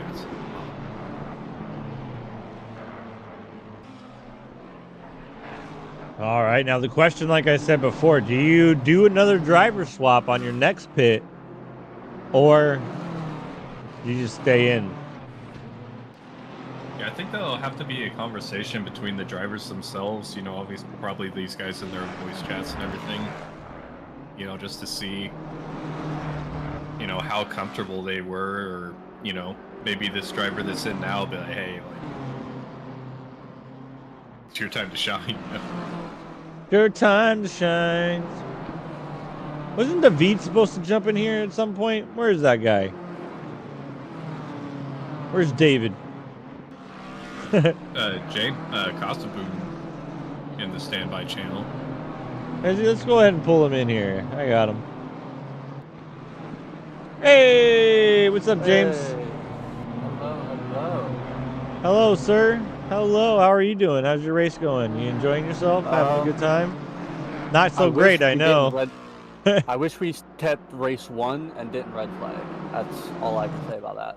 Oh, the second race was definitely more eventful than the first race. Yeah. Definitely more eventful. Got collected? I had enough damage at the by the hairpin, the first hairpin, that I had to pit and get fixed. Because I got spun at the bottom of Rouge. And then there was a massive crash on the Kemmel Straight. Somehow I avoided all that. Yeah, there was. And then that was a big one. We got to see all of that one. That was pretty big. Yeah. And then I got caught up because a Merc didn't know how to rejoin after being off track and ran into somebody. And gave me severe damage because I couldn't go anywhere. But we're working our way back up. We're in 30th now instead of last like we were. So. Oh, you're with Burkoff? Yep. Oh, okay. Got him on screen now. Yeah, no, I seen that at some point you were. I was looking through the standings and I saw you were pretty far back, and I was like, he must have gotten collected. There's no way that James is that far back on track and happy with it. Yeah, no, it was a very bad lap 1, but what can you do? Lap 1 was interesting. I was so speechless. There was just nothing I could say about lap 1 that would do it justice. Yeah, and then passing some of the people that were actually that slow when I'm not was very scary because they were moving a lot. Yep. What position did you qualify in? 13th. Oh, okay. Yeah, that's a pretty far drop back, yeah. And then having to get around all the more inexperienced drivers. Yeah. And then I think the worst part was some of them were trying to be nice, but they would move to one side, I'd come up, and then they'd move back over. Like they'd slow down to let me go and then like cut me off. And I had one do it coming up to bus stop, and I slid from right after the slight right coming up to bus stop. I slid from there all the way up into bus stop. So my second half of the race, I had really bad tires. We gained 30-some positions back off of it, so. Heck yeah. Now let me ask, if you don't mind sharing it, that is, you don't have to give away your strategy. But what are you guys going to do with the pit? Is he going to pit and then you're going to drive again? Is he going to pit and he's going to stay in? What's the plan? Didn't actually discuss that. I'll probably get back in because I'm a little bit faster, and this way he doesn't have to do 2 hours straight. So I'll probably get back in, but we didn't actually talk about it, so I don't know. Oh. It's not 100% one way or the other. Figured that would have been something you guys discussed. No, we kind of didn't really think about it because both of us have so much experience in this, right, at this track. It was like, okay, we didn't really practice much because I've got so much time on this, and so does he. We kind of I did practice today, and that was it. Oh. And I, qualified with a 17.4. Oh, nice. So, yeah, it's just been... It's a fast time. Yeah. I can only do it was 219s. I can hit a 218, but yeah, I was doing low 19s, like mid to low 19s towards the end of the stint when I was getting through the slower traffic, and I think I followed Nico for like 5 or 6 laps, and he's in P8, and I literally stayed within a second of him the entire time. So I mean, there's every possibility we didn't get taken out, we'd be up in the top 10. But and I'm assuming you have not picked up any penalties? No. Okay, good. Nope, no penalties, and don't plan on getting any this week. Well, hopefully not. There's still a lot of racing left. There's still an hour and a half left, a little bit over an hour and a half left of racing to go, so you never know. Yeah, anything can happen. Anything can happen, and it will happen. The main thing I think we're going for right now is if we could get top 20, I'd be very happy with that at this point. That's a good goal. That's a good safe goal. I think that's good, because if it's anything like the first half of the race where a lot of penalties were handed out, we've seen a lot of position changes happen just because the people had like 10-second stop and goes. They had 15-second penalties. They had 10-second penalties. And that's if you get the pit stop correct. That's if you get your mark. Yeah. And everything goes correct. Yeah, you always have the chance of missing your pit box and losing an extra few seconds off that too. So. Now let me ask. We could get... Do you change your camera when you do a pit stop? No. Okay, I don't either. I do know quite a few people that do, but I do not. I was watching Chase race the other day, and he did it. I was like, oh, okay. Yeah. A lot of people go to hood view because it's easier to know where to stop at. But, yeah. Yeah, no, I do not. That's because we're men. I actually need to get the change camera view off my wheel because I have it programmed to one of the buttons, and every once in a while I'll hit it by accident instead of my flash because it's right next to it, and I'll just change my view in the middle of racing. It's very scary. Yeah, that's not optimal racing strategy. Yeah, not exactly, but can't always be the best at everything. You may not, but I sure am. Yeah, are you? I'm glad to know that you are the best, Tony.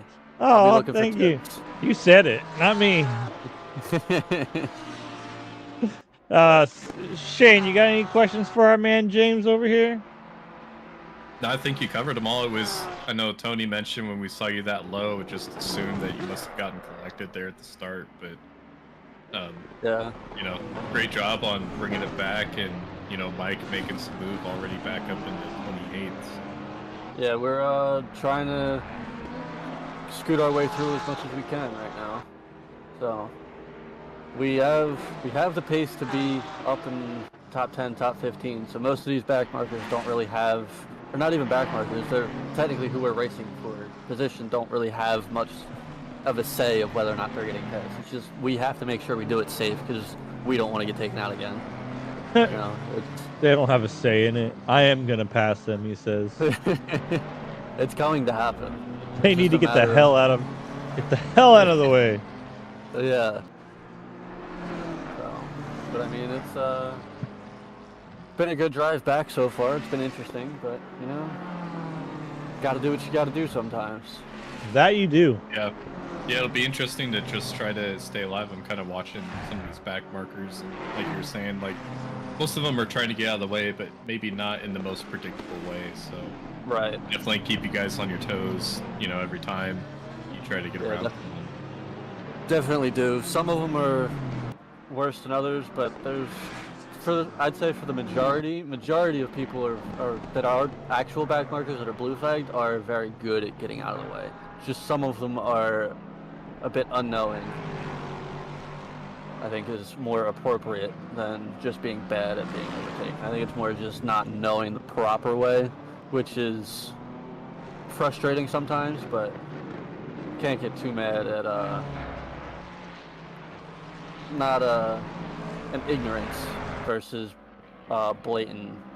Yeah, it's definitely not a malicious Right.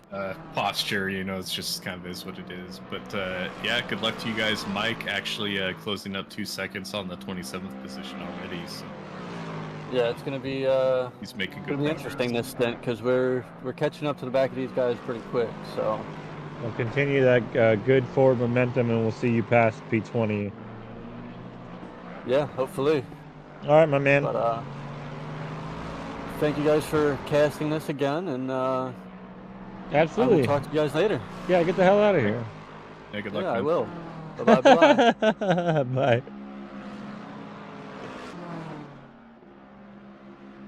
I just wanted to point out something must have happened to Zach in the pits, because he went from, what was he? Oh no, he wasn't P3. Never mind. I was thinking he was P3. He was like P6, wasn't he? Anyways, yeah, he was. Yeah. He's only P11 right now, so he's still quite a distance back. So he's got some. Or has everybody made their positions up pretty quickly? He's still fighting it back there. P1 is 38 seconds ahead of second place. That's ridiculous. Yeah. Got a three-way battle going here. Yeah, where are you looking at? 24, 23, and 22. Yeah, that's right. That's what I was just looking at too. Yeah, good battle. These guys are coming straight pretty neck and neck with each other as we see. Oh, big move into Puhan there. Oh! Yeah, BMW's going to collect a couple drivers. Luckily, he's able to spin back around and get going straight. And mid-pack Mafia Mustang getting around him. That poor BMW. I have seen that BMW be taken out a couple times tonight. Yeah, it'll be interesting to see how the stewards give that one, because it looked like, I don't know if that was his normal braking point or not, but the driver behind him just maybe being like a little too aggressive there. Well, we'll leave that to the stewards to decide. That's the best part about being a commentator, is I don't have to make that decision. All right. My problem. Yeah, it's not my problem. Not my problem. Back in 44th position, Roland and T Cutting, the teammate of Devin Anthony in that 88 Audi. Yeah, I was gonna say that car looks familiar. Yeah. AMG really with a big cut right in front of him going up to the Rouge, goes super wide.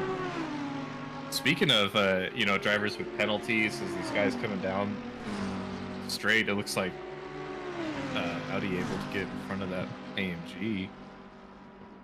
Track cuts.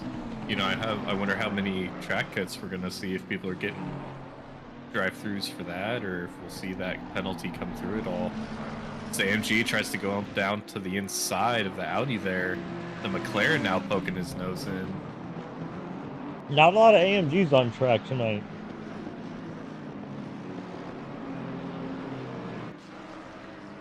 Oh, that McLaren gets in close. Yeah, the McLaren is actually Espinoza in 21st position. The AMG getting the move back done on the Audi. That McLaren definitely going to try to slide through that. The McLaren, you know, in that 21st position, definitely trying to get away from this battle and get around and just let them get back at it. Trying to stay out of the way.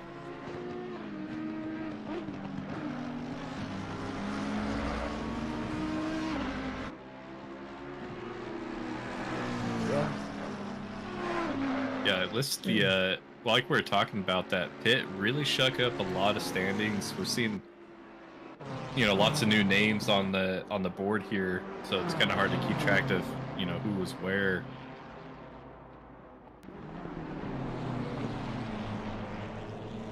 You see in 15th position, Bond in that #1 Ferrari. They were side by side with Petrowicz coming into Lacombe. Kind of falling off a little bit as they go down into Puhan, though. He's gaining a little bit of time. Who are we looking at? I was looking at Bond, but now I'm looking at Macchioni Montini in 19th.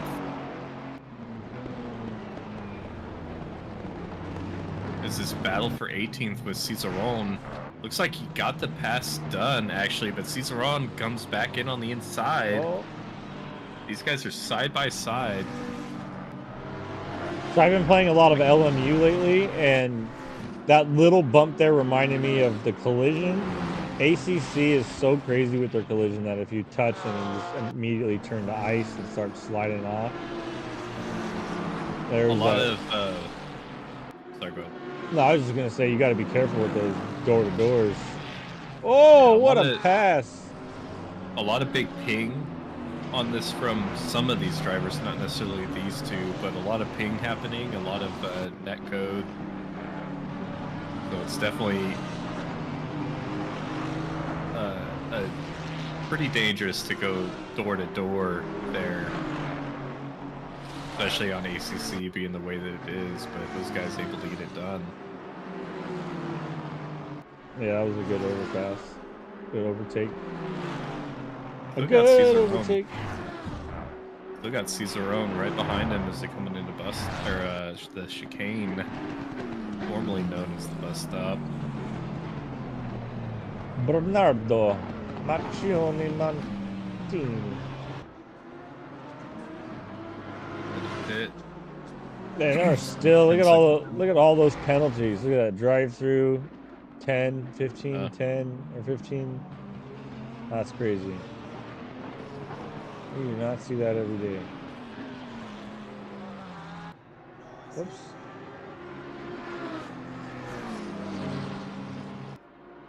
There we go.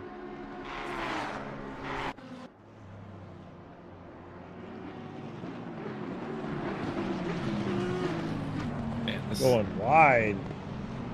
Oh, and forces the BSR driver wide as well. Who is that? Is that Borkman in 5th place? Yeah, Bjorkman in 5th place got forced wide in that BSR. Prawl looks like position gain for him in the Lambo. I'm not sure, I didn't catch that.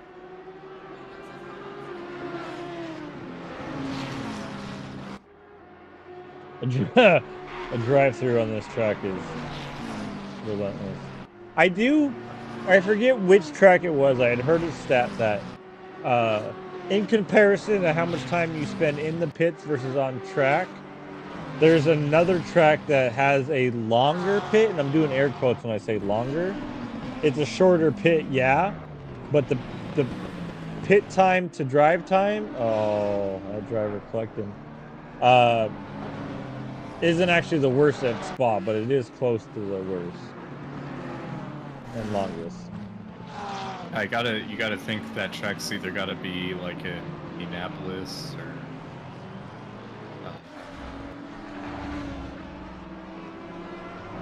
That's the only other one that comes to mind. Does that make sense, what I'm saying? Yeah. Yeah. Okay. Totally. Okay.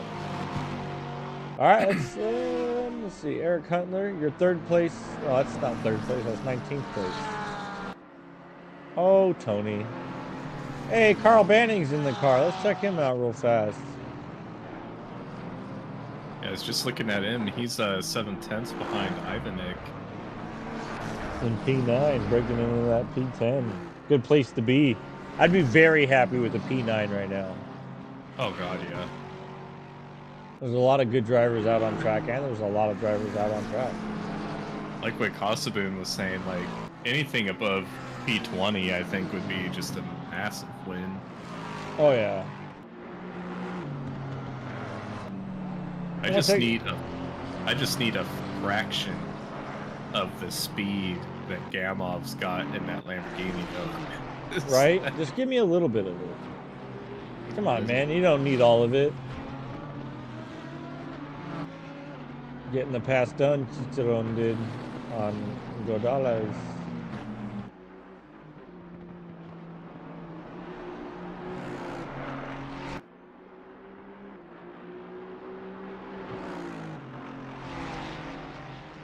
We've got Pork Chop Perenni in 38th, catching up to Badic and Porsche. Meow. Oh yeah, he is catching. He's hauling right now. Yeah, he went from 8/10 to 3/10. He's hauling oats.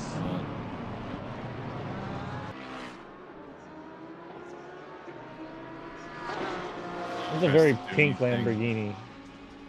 Yeah, it is.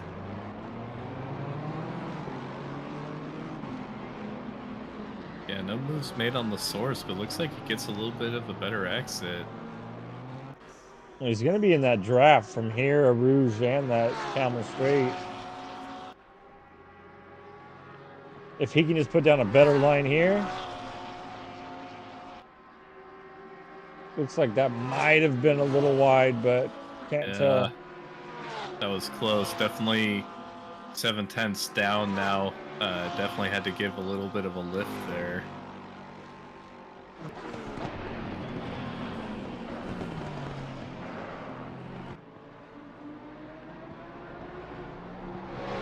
Yeah, not many. We definitely had a lot of positions shake up with the pit, but not many drivers battling for position right now currently. Only a handful. We do have, you don't have to go to these, but we've got 51 and P52 in pits at the same time.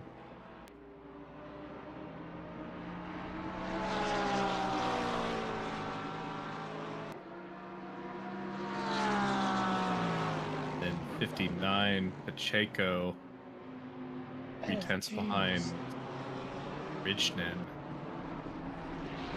But they're surrounded by,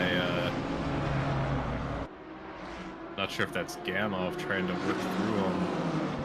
Yeah, Gamov is working through him. Yeah. He is currently 41 seconds ahead of P2. He's putting down 2:17s consistently. Yeah, that's crazy. His fastest lap is a 2:17.5. For second place is a 2:17.4. So he's over almost a second faster than the closest driver. Yeah, that's a ridiculous pace. I can't even like fathom being that much faster than anybody. Right? Just to dominate that hard. Yeah.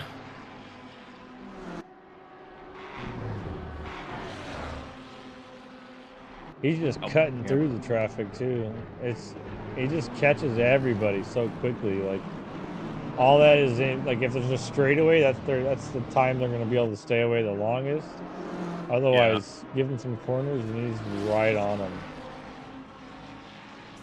Yeah, it looks like now that we're kind of, you know, we're halfway, a little over halfway through this race now.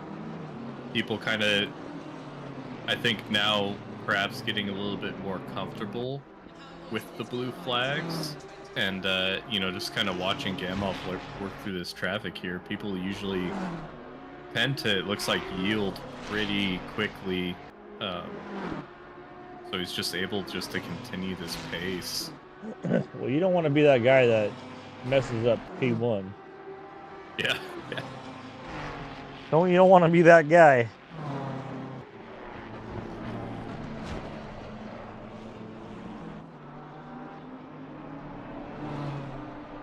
Let's see here.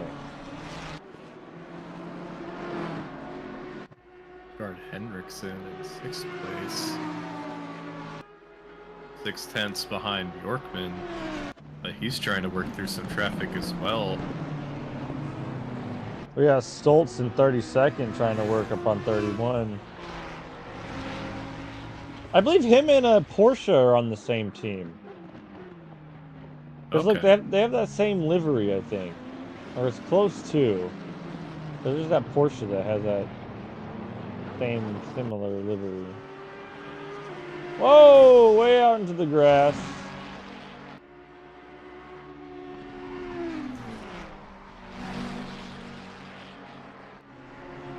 Ooh, man, somebody coming out of pits there. Holy. Oh, big bad Tom Kimmel. Oh, who was that? Oh, man, even more. Dayon getting super sideways. Even another car. Hold your brakes, hold your brakes, hold your brakes. Yeah, I'm watching that replay of the car coming out of the pits. Oh. Oh, man, that was... He collected him right... He turned... Oh... 918. That's the... Yeah, that's unfortunate. That's the stuff that you hate to see. But, I mean, coming out of pits there, I mean, that is the line. What happened to car 918? Who is car 918? Tim Hausler. Let's take a look at that. I thought it was 918. Is it 506? Whoops, I didn't mean to click that. But it will. So much happened in the last, like, 20 seconds that everything I was looking at is... Oh yeah, that was who got collected coming out of the pits. Yeah, the stewards had just a brief reprieve before all hell broke loose there.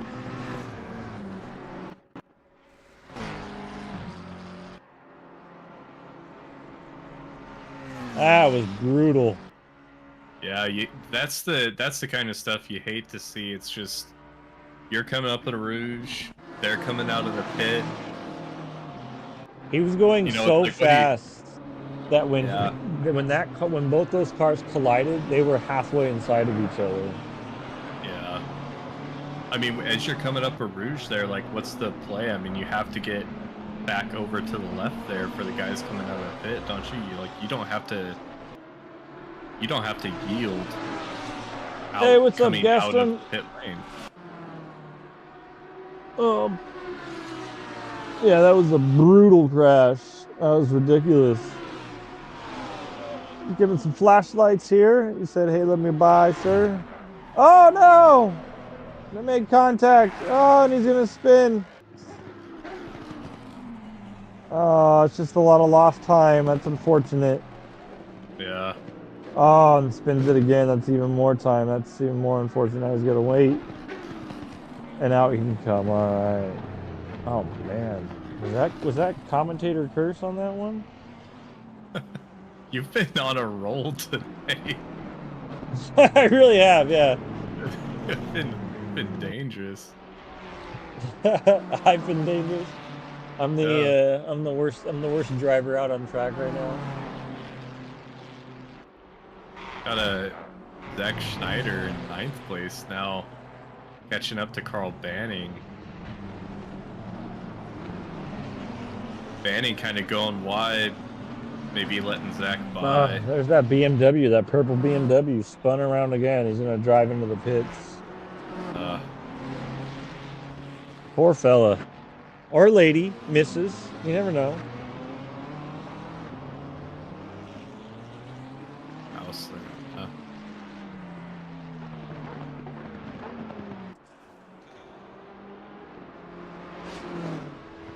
Oh, it's Down Hutter. to, I thought it was Hutler. Down to 64 drivers, so we've had a few more dip out. Maybe to, incidents or What driver happened to involvement.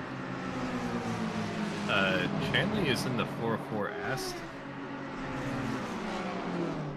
Ilpo. Cuba in chat, where can I report an incident? If you go into the ORL Discord here, Enduro reports. Yeah, so the Oh, ORL we Discord just went way off. Okay. in the Enduro reports channel, there should be a section there for you to report an incident. That's something else that's nice about streaming, is I know I can't be reported for any of my incidents. Yeah. Well, I mean, I could get reported, but I'd love to see somebody try to report a streamer for, assassinating them with screen time or something. Funny. On-screen assassinations. Yeah. They put me on screen and I crashed instantly and reporting the commentators. Watch the Lexus just pull around this Porsche on this straight. The Lexus is so stinking fast. Yeah. Especially once it gets into 6th gear or the top of 5th. That's where it really starts to pull. Some side-by-side racing from Swatsky and Murphy in 21st and 22nd.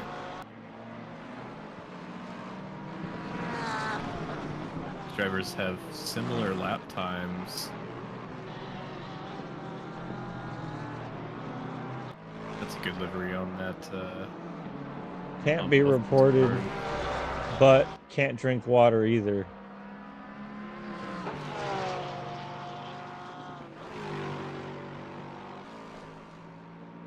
Oh, my cup of water is empty. Quite a bit of damage. Not sure if you're looking at spots, but yeah, I'm still quite a watching bit of them. damage on that Porsche there. The Porsche behind him. Yeah. Man. Not just like we said before, just kind of like a handful of battles. I think we're seeing, some position changes come from the pits and, the penalties that were assessed, but those drivers able to make up that time from that penalty and still get around kind of these, get around some of the slower drivers that they've got behind with that penalty.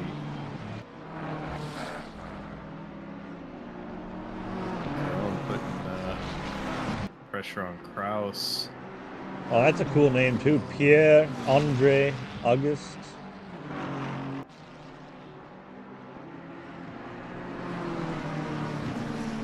Drivers are going to be maybe 20 minutes away from their stint timer. Yeah, 15, 20. So... Man, we're almost 2 hours into this race already? Yeah. What am I going to do with the rest of my day? You were talking about that Lexus and that straight line speed on my speed trap here, which I'm assuming would be on Kimmel or somewhere. Zach Snyder with the top speed of 277 kilometers an hour. Sounds about right. The straight line speed of that Lexus is just absurd. Where the leader, Gamov, I have his speed trap at 272. Oh wow, that's a six kilometer difference. Yeah.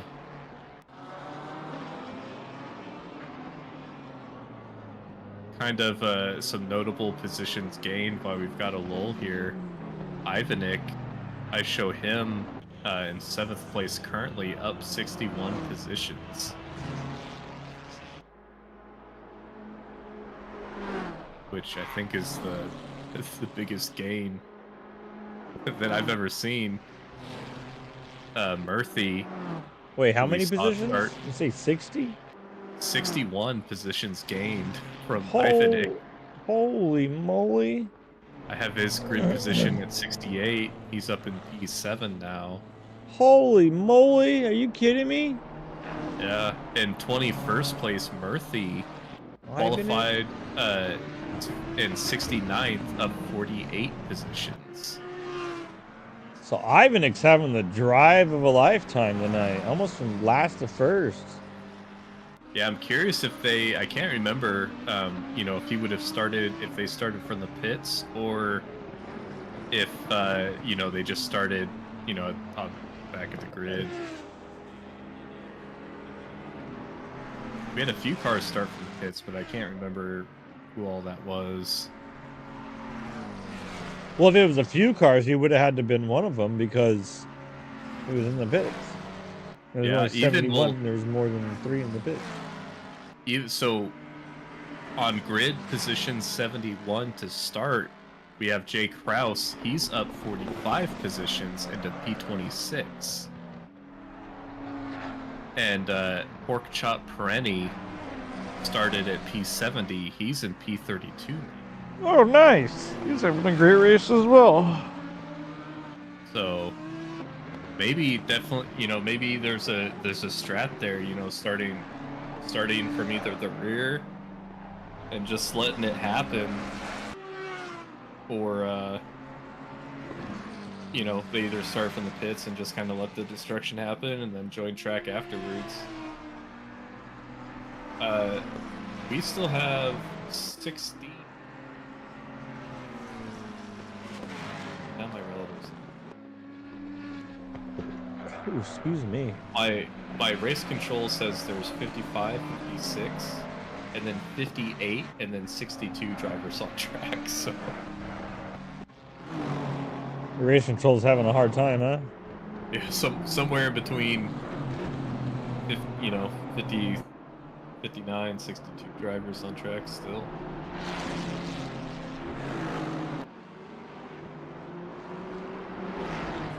Guys in pits. Oh man, Zybura with that stop and go 30. It's serving that right now.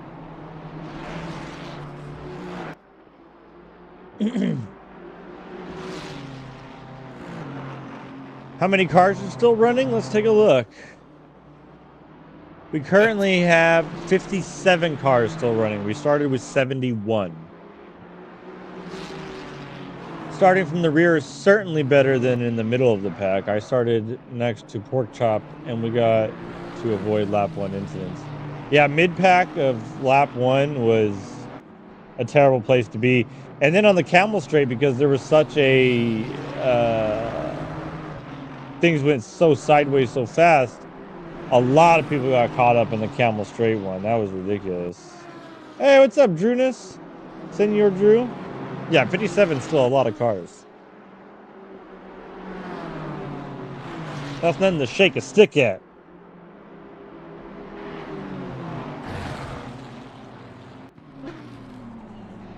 What did you miss? Well, there were some accidents. We went over how many people have gained positions. Ivanek in 7th place has gained 61 positions. He has the most positions gained, so that's pretty intense. Oh no! We just caught another spin. I was looking at the times, not the screen. Could have been a bonk because there was 2 drivers involved, but...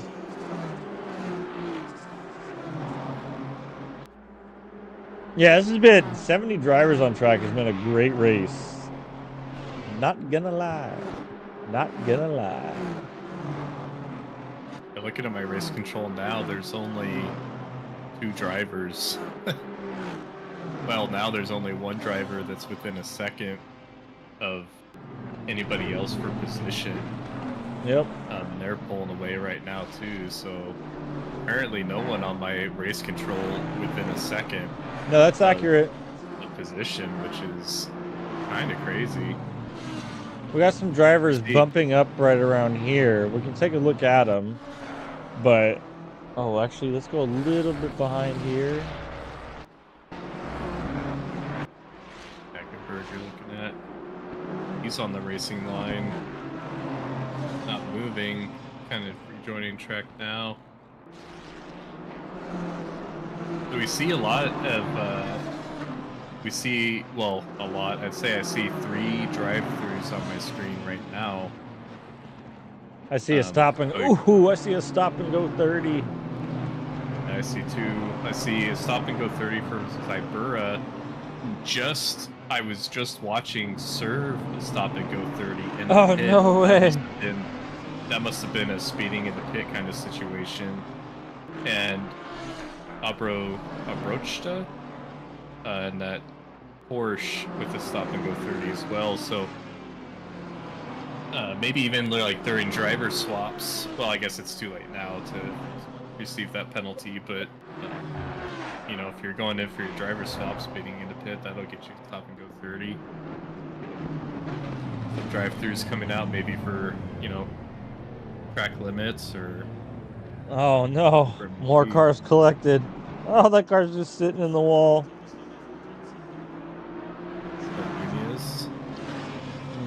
Man. I think it is Nunez, yeah. Yeah, it's Nunez, just sitting there.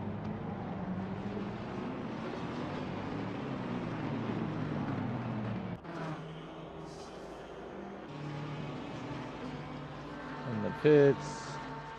At Burkhoff, we were talking to Kasaboon earlier, saying that they were going to be stoked if they could get into that 20 position, and look at Mike in P20 currently, pushing up onto P19. Trying to actually make a move coming into Blanchimont. Gabmov is currently in the pits right now, doing his pit stop.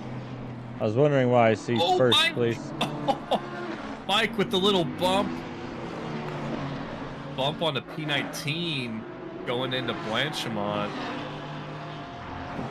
Mike stayed in it. They come through the chicane with the Mustang in front of the Audi. You know that Audi's going to be putting pressure. Mike going super defensive. The Audi wants to go inside there too. Mike says, yeah, go for it. I'm going back outside. This is going to be aggressive run off of Rouge between Mike and Mike actually giving that position back to the Audi there. Between Mike and Mike?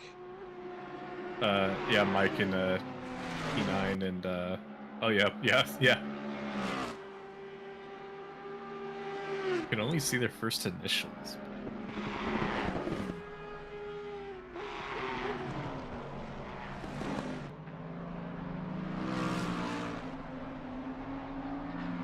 Yeah, so you see, like you said, Gamov going into pit. And we have an hour, just over an hour left on race, so that 65-minute stint timer, you know, they're really min-maxing that stint timer to be able to... 986 and 689. Let's see if we can find them. 689. Is it the number? I keep losing where they... 689 is in 29th position right now. And 986 is...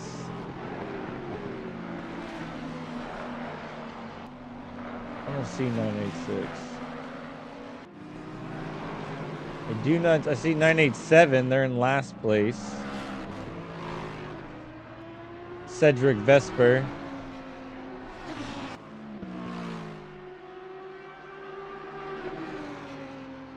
Yeah, I do not see a 986, senor. I keep on trying to quality. If you didn't get into the pits right at the start, getting out there was not even possible. Yeah, no, it was definitely the qualifying was definitely interesting. 20 minutes of just everybody on track.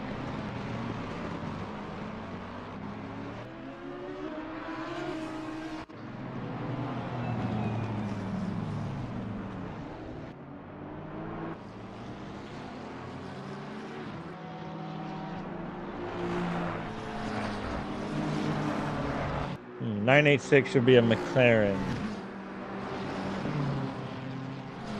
Yeah, no, I'm looking for a number 986.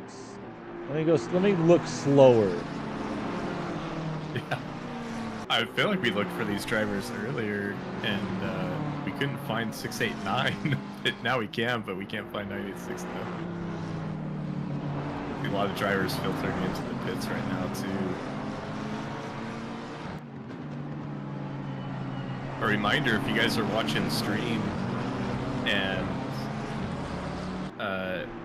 are getting done with your stint and want to hop into the Noobs RS server and hop in the standby channel, we'll pop you down into the booth here and get a little interview from you on how your stint went.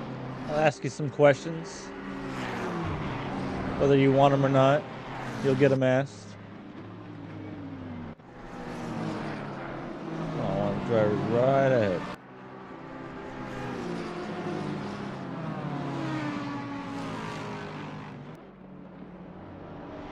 Oh, you got to race that Spa tomorrow in GT Europe for ORL. Hopefully it goes good. I'm going to keep my fingers crossed for you guys. And no worries on the update there. Sorry I was unable to find the other driver for you. Yeah, it's kind of cool because with the GT Americas and the GT Europe, like even the American, you know, even like we can play on the European servers and like ping isn't too bad. So I think there's a couple people that are doing like GT4s in the Americas and then doing like GT3s in the Europe series. We'll race like Thursday, Sunday kind of thing. Macchioni. I was actually watching him as well at 4/10 behind Putter. Don't think they've yeah, they just, well, shoot him out. Yeah, they haven't pit yet, that Chioni, so they'll lose a few positions. Yeah. It's interesting to be in the booth here, like we were talking earlier, just looking at the strategy from some of these guys. You know, we see Gamov pit kind of relatively early compared to some of these other guys, but the reason they pit so early is just so he can maximize that stint timer. You know, he's going to run that final stint timer out to the very last little bit.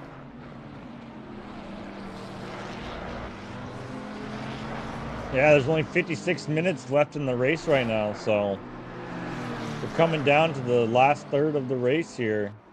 How the time flies when you're having fun. Yeah. Oh, how the time flies. All right, Kermit will shut up now. Yeah, we were saying last race with the Nordschleife, it felt like the 2 hours went by pretty quick, and you know, we're at that same time frame now, and you know, an hour left on this race. The final stint for some of these drivers, the last little bit, the last little stretch.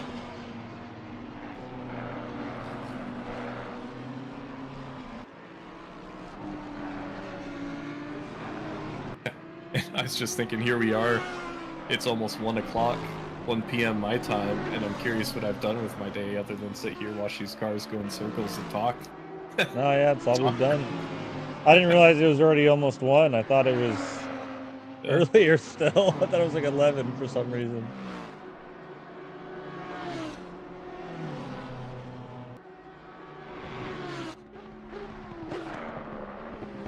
Gamov's working his way back up. He's in 5th place. Remember, he was 40 seconds in the lead. But it looks like 4th hasn't pitted. 3rd probably hasn't pitted. 2nd probably hasn't pitted. And 1st probably haven't pitted yet. Yeah. Yeah, basically P1 to P7, none of those guys have pit yet. So they're all coming to the end of their stint timer. Well, Gamov has. Yeah, I mean, Gamov's pit. P4 currently. Other than that, you know, basically the top 7, other than Gamov, you know, they're going to be coming to the end of their stint timers here real quick. And, you know, he's only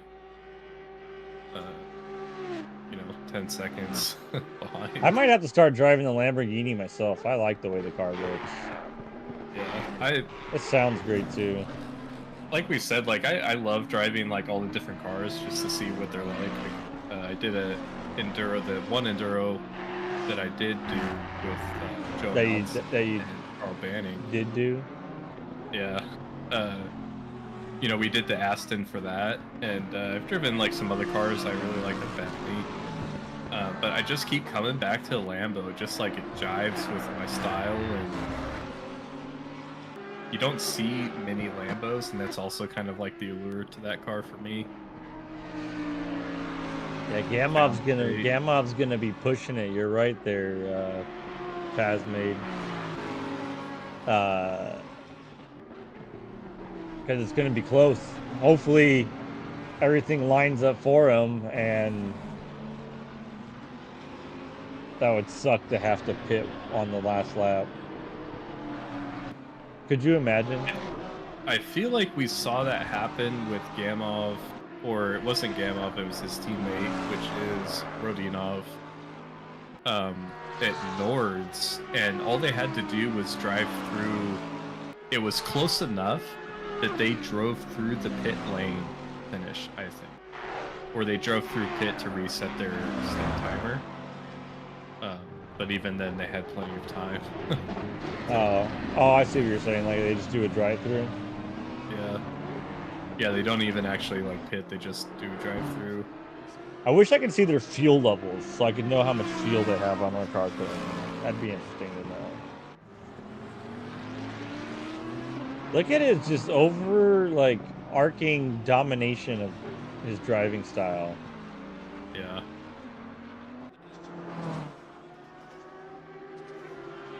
Meow. Whoa!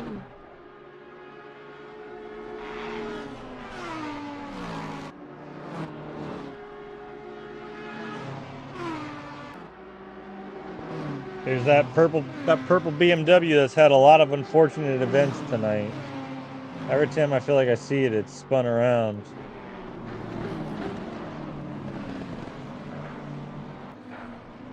If that's the one that has that black cat on the side of it. Look at him, it's just overtake after overtake.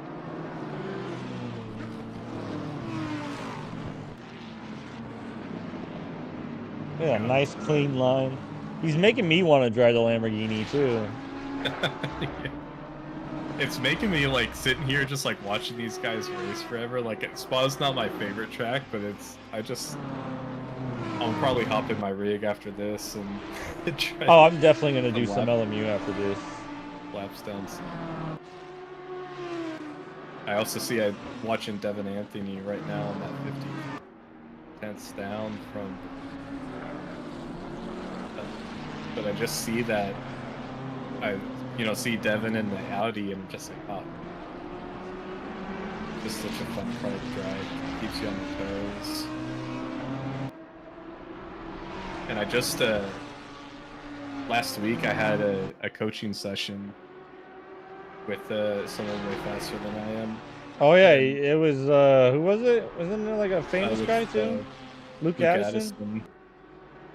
And I've been so busy with work and school, I haven't been able to practice at all. So I had this like super awesome coaching session, and I just haven't been able to do it. Hard just spun out behind Gamma. That was a close one. Could have been bad for him. All right. Anyone else closer to each other on track? Let's take a look here.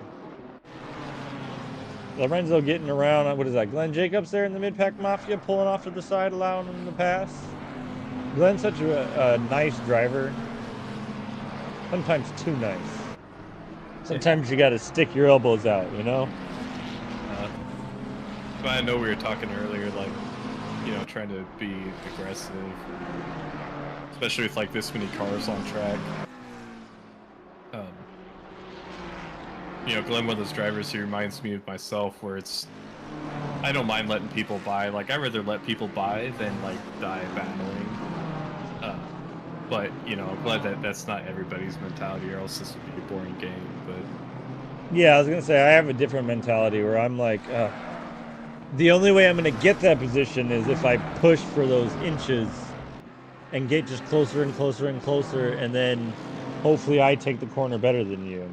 And that's all I can rely on versus, I mean, if I'm the fastest driver, then I'm the fastest driver, but if not, then when we're the same, then I got to take advantage of those situations whenever I can. Try to brake just a little bit later than you know? Try to run, like, I feel like I should give a course on defensive driving. I feel like I do defensive driving really well on, like, where to position myself on track, where I'm taking the most advantage. Like, going down a heavy straight, where are you gonna put yourself in the corner? If you have someone coming up on you, right? Someone, they're getting ready, they're coming up behind you, they're obviously faster than you are. They got a better exit, so they're not gonna pass you before the corner, but they'll definitely be side by side with you. Where are you gonna position your car before they pass you?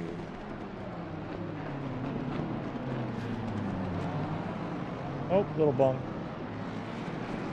No? Okay. Well, I position myself in the middle of the track, and then I let them decide, because there's not really much defending I can do in that type of a situation.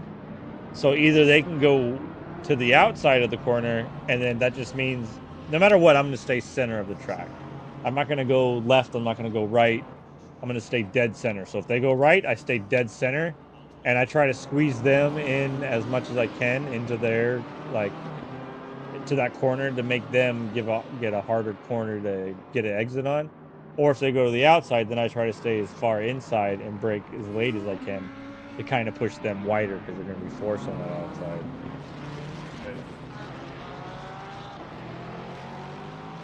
Yeah, it's definitely been something I've been trying to work on my defensive driving, and I think the kind of my theme for myself this season is, you know, during that session I had, kind of identified some bad habits that I've got. One of them, just like I don't brake, I brake too early, and then I baby in the throttle, and so I think that's going to be like the big habit I try to break. Baby the throttle. No, you gotta pound that throttle. Using my engine braking effectively too is kind of the other theme. What took me a while to get a hang of was like coasting, you know, like not using the brake and just letting that speed get taken down by the speed of the corner, like your angle in the corner, so you can carry more speed in the corner. Like, just trusting the car that it'll make that corner took me a while to get to apprehend. Yeah. Let's see. Yeah, it was kind of funny when he was pointing it out to me, because, you know, I'd kind of baby the throttle going into a corner, and he's like, hey, so like you're doing the same speed here, and he'd move the camera back to right here, and it was kind of a ridiculous distance away. He's like, you're doing the same speed, and babying your throttle has only pushed you out wider. Why are you doing it? I don't know. So that's when you tell them to shut up. You're like, I'm paying you to tell me what I want to hear, and that's not what I want to hear, mister. It's just always interesting, you know. It's like I've got maybe, you know, just like somewhere like, I don't know, in between like 300 and 400 hours in this game, I'd say. And oh wow, I've never gotten, like, you know, I've never been like super into motorsports or anything, so the coaching session is kind of interesting, just because I wasn't sure like what really bad habits I had, or, you know, what I was doing wrong, what I was doing right. So I'm curious, what brought you into sim racing? Like, how'd you, like, because it's not the cheapest thing to get into. So where were you at? What were you doing when you were like, I'm gonna get this wheel? Was it something that you had tried somebody else's wheel, and you're like, that was a lot of fun, I think I want to do it? Were you just at the store and you saw the wheel and you're like, I'm gonna buy it? Like, how did you come across racing and wanting to race and the simulation world aspect? I've always kind of wanted to have a sim rig and like have a wheel, but it's never really like lined up super well, and the algorithm was kind of bringing me across, like, you know, you can build like some 2x4 rigs, or, you know, you could get into it for like cheaper. I've always been into like Need for Speed and like Forza, but I've always played on a controller. Same. Yep. Man, it would be cool to like have a wheel, and so I ended up getting an R5, and then building my own 2x4 rig, based off like some videos I watched off YouTube, and I was like, oh man, they have VR, it'd be super sweet. And my sister had a Quest 2, and so they let me borrow that, and so like my first kind of experience like sim racing was on my R5 on this VR, and it was super cool, and I was immediately addicted. I used to race in VR as well. Yeah, I had my VR up until the season finale of our last Noobs R Us season. Now when, you're on battery screens, right? died. Now I'm on ultra wide. With, Yeah, that's what I'm on, I have ultra wide. an R16 V1 now, and Oh, nice. wheel and Simpson load cell pedals. And... Yeah. Mine was, I used to ride a motorcycle, and I was in a really bad motorcycle accident, and I wasn't working, I wasn't doing anything, and I just had some extra money, so I was walking through Best Buy, and they happened to have a Logitech G920 on the shelf, and I was like, I have the money for it, why the fuck not? I was like, I'm not doing anything, and like, it was good therapy because it helped me, like, because I had to like learn how to re-walk and everything, so it was good therapy on like just using my legs, I guess you could say, like pressing the brake and everything. Although there was no load cell, so it was just, you know, no real resistance on the brake. But Right. oh, it was a lot of fun. Hey, Adam's in the standby. I'm gonna draw him in. Is this gonna be a good idea? Letting Adam in here? We'll find out. If not, we got the kick button, so. What's up, Adam? Mr. Can't show up on time to make the race. Hey, I was cottaging. You were cottaging? Yeah, I was at a cottage. How's the race going, guys? Oh man, it's been a race. I'm trying to get my ACC stuff so I can commentate with you guys, help you guys out, give you some company. All right. This last 40 minutes. Yeah, no problem. It's been an interesting race. There was lap 1 incident, got red flagged when it started. So there was a red flag, but needless to say, lap 1 of the next start to the race was so dramatically worse than the first race where they red flagged it. The second race should have been red flagged, but Gamov is pretty much in the Lamborghini has pretty much dominated this whole race. Look at that, he's back to 40 seconds in first place. But it'll come down to the pit, and if he's going to have to pit towards the very end, so we'll see if maybe he loses that P1 position. But outside of that, it's been pretty eventful. There's been a lot of accidents. There's been a lot of bonks. There's been a lot of penalties handed out. So pit stops have been interesting and have really messed stuff up. Is that a way to say glamping? Cottaging must be a Canadian thing. Yeah, it must be. Cottaging has got to be the most rich white people thing I've ever heard of. Yeah, were you on your horses playing polo? I was cottaging.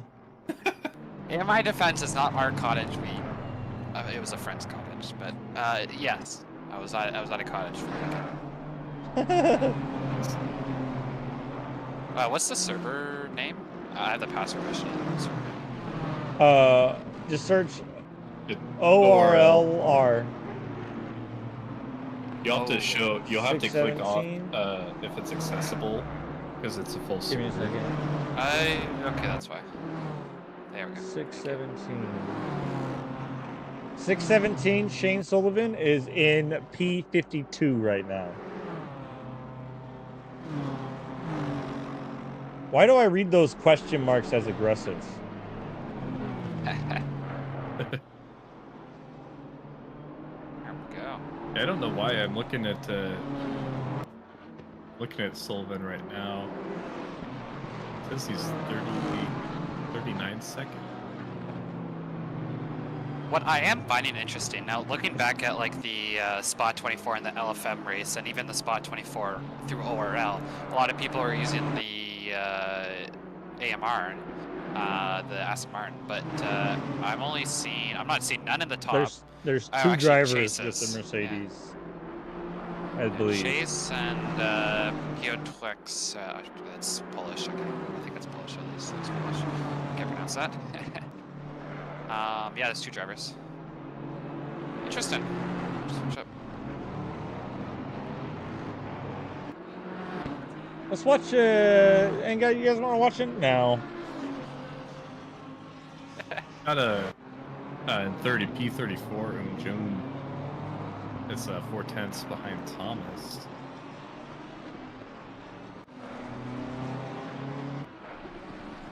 Battle for position. Not many, like we were saying, like just not many battles happening for position right now. I feel like I've been watching drivers catch up to, you know, another driver for position, and the last few times I've seen it, they just let them go. So I wonder now, like when they see like somebody that like comes up to them, they're just like they give up the position because either they don't want to battle and die, or maybe they just think, yeah, like that Lambo basically just giving that position to the Mustang. You know, if they just don't want to battle, or if they assume that the driver behind them is just faster. Now, on the other hand, like given this is a rookie series, I would say that some of these guys might be new. This is their first Enduro race. They're over 2 hours in. They don't want to lose everything just because of one small battle. In their mind, finishing the race is more important than that one position. I'd see that as a possibility on why they're doing that. Yeah, Tony and I were talking about that earlier. Like, I definitely err on the side if somebody's gonna be sniffing me super hard in a long race like this, I'll just let him go because I'm not trying to get assassinated, you know, with half an hour left. No way. I'm sticking my elbows out. You ain't getting past me. I'm not letting you pass me. You can probably get past me, but I'm not gonna let you just walk right past me. I mean, I'm not gonna let you go if you're like constantly half a second behind me, but you know, if you're gonna be up on me, then probably let it, but I'm not gonna set you up to dive me on a corner either. Now, was Chase involved in any accidents earlier? Because I mean, their pace is not too far off. They're about 4/10 off both on their best and their last lap. So I wouldn't see how 42 seconds could be compiled over what the 2 hours has been. So I assume there's been accident or some strategy involved. No. Gamov is just been dominating. He's been at roughly 30 to 40 seconds ahead after each pit stop. So that seems accurate. I don't think Chase. He might have had to slow down for traffic, but I don't think he's been in, like, even if we look at his car, I don't think there's any damage on it at all. Like, yeah, Gamov's last lap is 7/10 faster than Chase Jones. Yeah, comparing their last laps, but he's been around a second faster every lap. Oh, it's that would make more sense then. Yeah, I just looked at it and I saw 4/10. Oh, there we go. Lap times are improving a little bit there. Yeah, 2:18 Chase's part, so they're still doing similar lap times.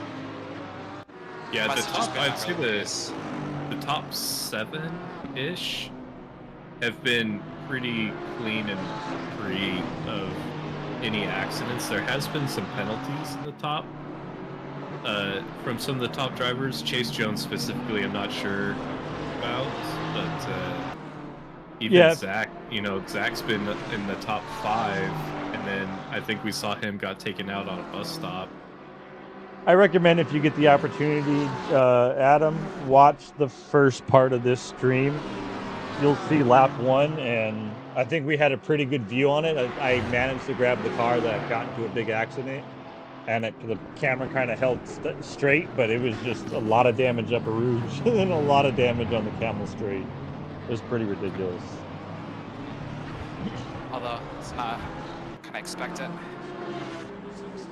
We got Nico starting to creep up on Druin here.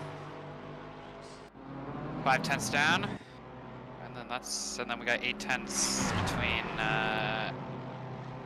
number 446 and the McLaren in front of him. And a position change at the bottom here between Solvix and Piscatori. Although Solvix did, well, white plate, so I assume he died. Yeah, it's been interesting. I know Tony and I were saying like we've never had to scroll this far down our race control before. Yeah. So. I mean, look at the V12. You have everyone on the one page. Yeah. Yeah, basically I look at my map and I'll see a yellow flag, like I like scroll to try to find it real fast. Right. But What's happening? see June. Nico about to make him. Nico made the overtake on Druin, yeah, on the camel straight. Just had the toe, got past him, closed the door, and position's his. And Nico partnered up with Carl Banning. This series. Oh, yellow flag for Sjoberg. Coming into Puhan. Looks like that was kind of a solo bump there. I don't see anybody. And another yellow flag from Wingreen Jensen, who also seems to be fine. Maybe just ECC control plugging down. Sorry, I was kissing my kitty. Oh yeah, that was just a rouge incident for Wintergreen Jensen. Ferrari just doing a casual 360 going up the rouge. We got Ivanek kind of starting to show up on Pudek. Oh, Pudek made a mistake there, went wide, clipping the grass, so at least I think that's Pudek, or is that a back marker? I can't tell. Never mind, that was a back marker.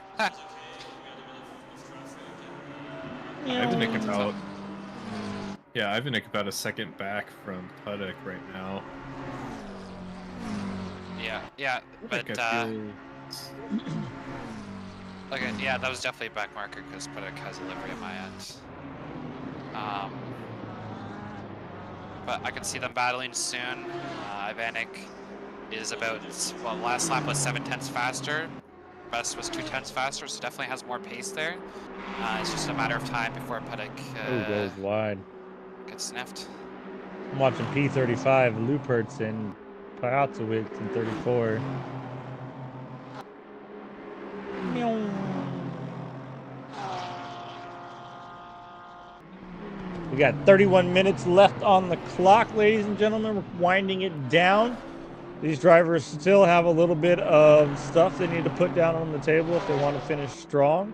Still a lot of racing left, 30 minutes. That's still a full sprint race.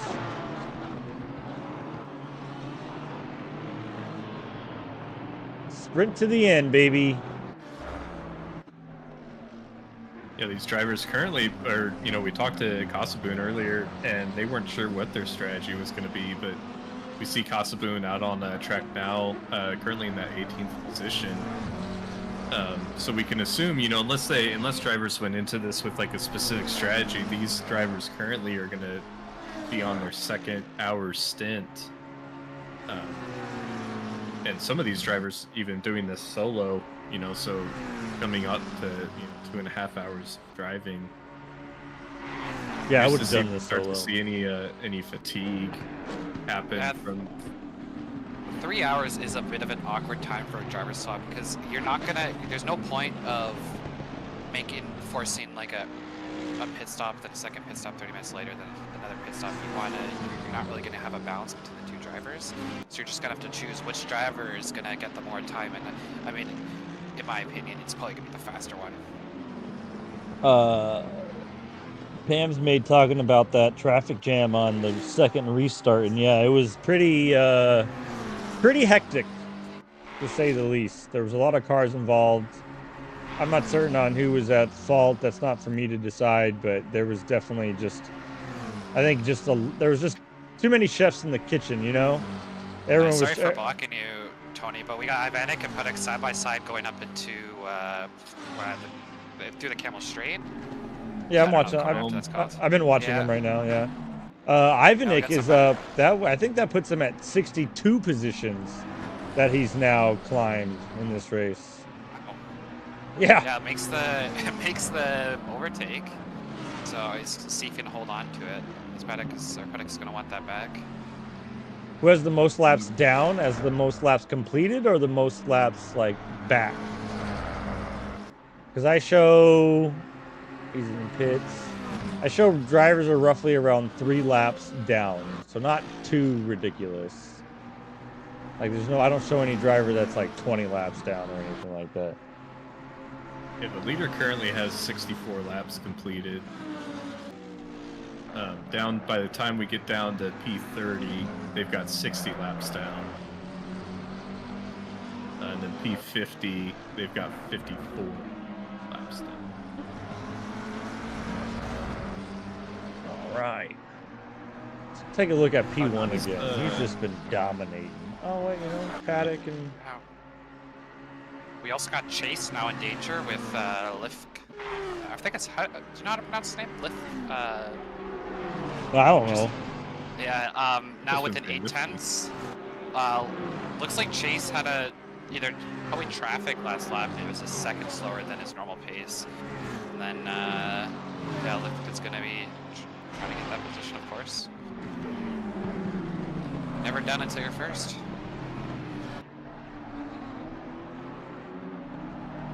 But if you're not first, you're last. Yeah. I can't believe they're replacing the Huracan. It's the good old V10 going away. It's a beautiful car. But yeah, it's I'm not sure when, but there's a new one. It's gonna be a I don't know V8. what it's called. Probably. Let's see. Well, V8 would be lighter. You can slap a couple turbos on there, get that power. Add a couple electric motors to get back to that weight you were at. Yeah, so it's the Lamborghini Temerario. Or I can't. Let's try this guy. The Temerario. Temerario. I don't know how to pronounce it. I'm not Italian enough for it, but yes, it's V8 twin turbo 4-liter displacement. Of course, rear-wheel drive, and it's going to be replacing the current Huracan. Oh wow! Whenever that comes around. Oh! We got some side by side. Oh no! 6 and Is 7. Chase dead? Oh no, that's Chase. That's not 6 and 7. Yeah, that was Chase. Where's Chase? I can't. It's not He's still third. You can watch the stream. I've been watching it. But he's positioned down. He got tangled with the McLaren. I can't see who that is. Going into Puhan, he just spun around. Yeah, and that allowed Lith to take the second place. Dang. That was 7 seconds behind Lifky now. I was just about to say, we've seen a lot of the penalties really fall off here. The stewards kind of getting a break. Definitely going to see a penalty come out of that. Oh, here's the accident again on stream. Yeah, it was him and Ivanok. What is it? Ivanik. Yeah, they both got into it. Oh, and then Lift just drove straight through there. That was such a good drive-through. Yeah. But man, that was Ivanik.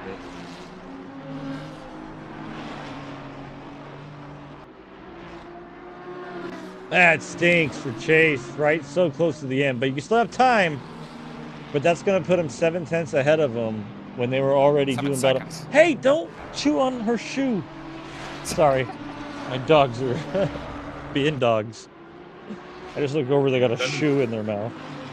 Being 7 seconds down with only 25 minutes left is definitely going to be a gap. Chase is definitely going to have to get back into running those fast times that he was before, but now he's just got a little bit of damage. He stays fast, sprinkle in a bit of luck and traffic. You never know what could happen. Yeah, still P3. P3 is still a great position, but he's definitely going to be hunting for that back. Yeah, I mean, motorsports is a very punishing sport, so you never know. One little mistake and 3 hours is down the drain. Oh man, I mean, I'm telling you, the biggest one for me was an iRacing 24-hour at Spa event that I did, and we had worked our way. We started like P40th or something, and we were up to P15. And then our motor blew. We went to the pits, and as soon as we left the pits, like, you know, start your car and leave, we started our car and left, and the motor just blew immediately. So you had to wait for a tow back, and then it was I think it was 38 or 45 minutes that we had to wait for the repair, and that was a brutal setback. Yeah, that'd be painful. That was very painful. It still haunts my dreams.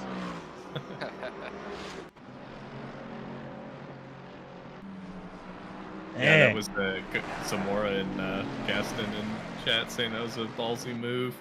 That was, I'm sure, a minor pucker moment for him, but man, what a payoff.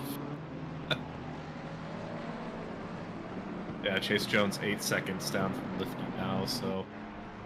Yeah, pace definitely dropped off. I think, what was he doing before? 218, 2.7, like the low 2. Yeah, he was doing, I think, a 218 flat, and we see his last lap now being a 218.9, so probably suffering from that damage a bit. But Chase Jones, you know, still 12 seconds ahead of P4s. What I find interesting, actually, I guess people are still going past. Actually, I'm going to take that back. I was going to say, but there's, what, 17 drivers on the lead lap, I think?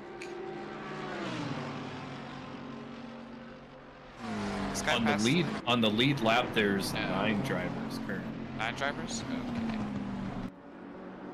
Okay. Is Nico? Oh, okay. Yes, Nico just got lapped.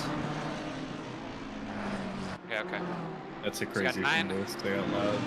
Yeah, 9 drivers on the first lap. That's crazy. Out of what, 56 drivers? Yeah. Yeah, we've seen quite a, you know, we've seen 13 or 15 drivers pop out now, but yeah, we started with 71 on grid, so imagine 71 drivers going up a Rouge. I think you're looking at Roland right now, yeah, side by side with the Lambo going down into Pujon. I think that's Porkchop's teammate right there in that pink Lamborghini. Lamborghini. It's a Mercedes just basically drove around the Lambo. Now Lambo's getting pressure from behind. Ivanok, right? Yep. Yeah.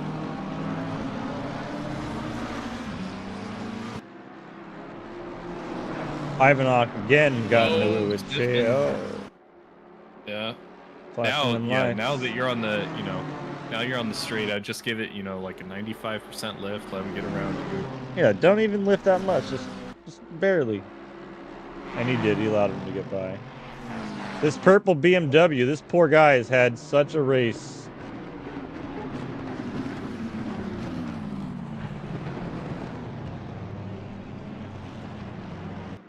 But I'm glad to see things. Schmackenberg? Is that his name? Schnecken? Schmeckenberg? I love it. What are we talking about? Schneckenberg in a P55, the 917 BMW, man, we've just seen him getting beat to hell. He's going door to door with that McLaren. He's been collected so many times, though. Yeah, as we're coming up a Rouge. I was also just going to say, wait for it. Cool. The amount of deaths that we've seen on a Rouge has definitely fallen off as the race has gone on. I'd say the first half hour, and then like maybe the first 15 minutes of the second stint, we saw a lot of yellow flags at a Rouge, but I haven't really seen any recently. So drivers either kind of figuring out that turn or just, you know, realizing that they just need to give it a little bit of a lift and not be as aggressive.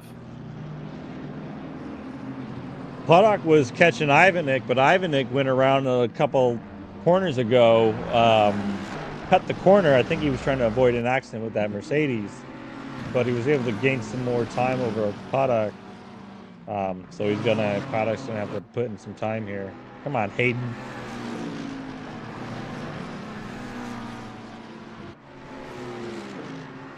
Oh God, my dogs are playing again. Yeah, 20 minutes left on this race. I know it's this This race has seemed substantially longer than the Nordschleife. I'm not sure how you feel about that, Tony, but this one's definitely seemed to have gone on a bit longer. Well, it is an hour longer. Yeah. It is literally longer. Yeah, but I mean, when we're doing like the Nords ended, like we looked at the clock and we're like, wow, there's 10 minutes left. Like, I feel like we just started. But this one has definitely gone on a bit longer. The P14 Wintergreen Jensen, second and a half behind Pitcherwitz.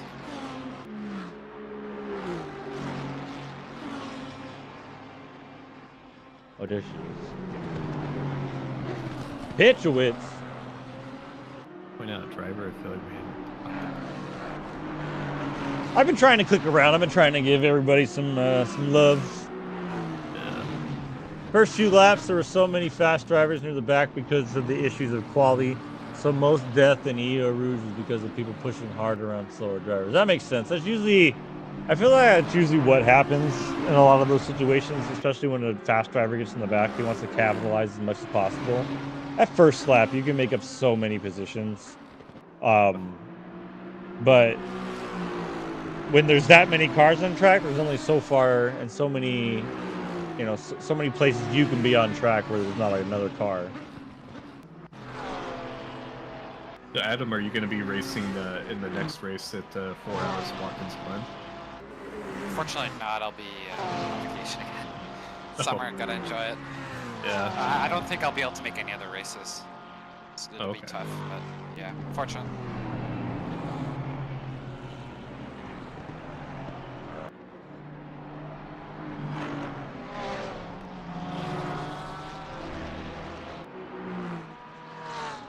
Watching right now, Tom.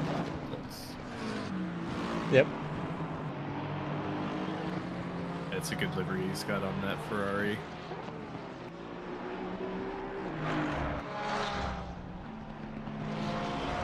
Chase is now 12 seconds off of Thomas there in second place. Yeah, he's actually, so he's 12 seconds off of Lifke, but Yantiri in that P4 is closed up 4 seconds. He's only 8 seconds behind Chase now. So, and I think we looked at that, it was 20 minutes and change when we first looked at that split between them. So, definitely, if they keep up that progression, Chase may come under fire from Yantiri. You think? For a battle for P3. Possibly. I'll have to see how it plays out.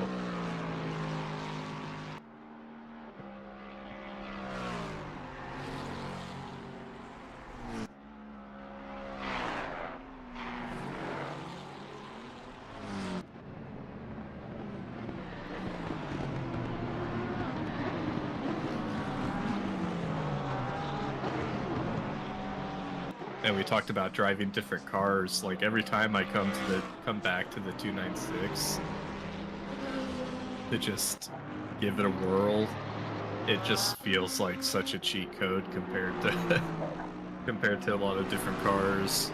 It just like it turns in so well, it brakes well.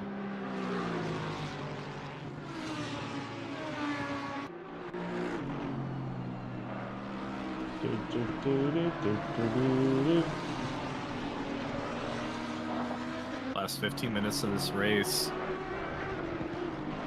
The track is partly cloudy, but at least for this Enduro series, I'm not sure if we ever nailed it down. Shouldn't see much weather in this Enduro series. It's kind of more built around, like we were talking at the start of stream, to just kind of be a beginner, kind of a learning Enduro event for guys that have never gotten into Enduro before. So it should be pretty dry conditions for most of these races, but still, 15 minutes left on this. You would hate, knock on wood for these guys, I'm not trying to do anything crazy, but you'd hate to see something crazy happen in the last 15 minutes of this race due to tire wear for these drivers. And, That you there's also would. gonna be people who they are say like 2 seconds, just put it here. He's 2 seconds down. You have these last 15 minutes. You really want that position. They'll start pushing, and when you push, you make mistakes. So yeah, it'll be interesting if that will come and play with anyone. Yeah, definitely. Even if you're, you know, 3 seconds or 2 seconds, it's that person in front of you gets a little sideways out of Puhan or something, and now they've got to rejoin slow. That gap will close up real quick, and all of a sudden you're in a battle for position. James and P18 right now coming under fire from 19. Smollett. Yeah. Although being James in this position, Smollett has a 10-second penalty. I'd consider just letting him by, not dealing with it, and you'll just stay within 10 seconds. Yeah, stay within 10 seconds to get that pass. Yeah, I was watching their little battle earlier with the traffic in between. It was getting a little sketchy, but we'll see what he does, see if there's any death. Kasaboon actually behind Noobs RS BMW.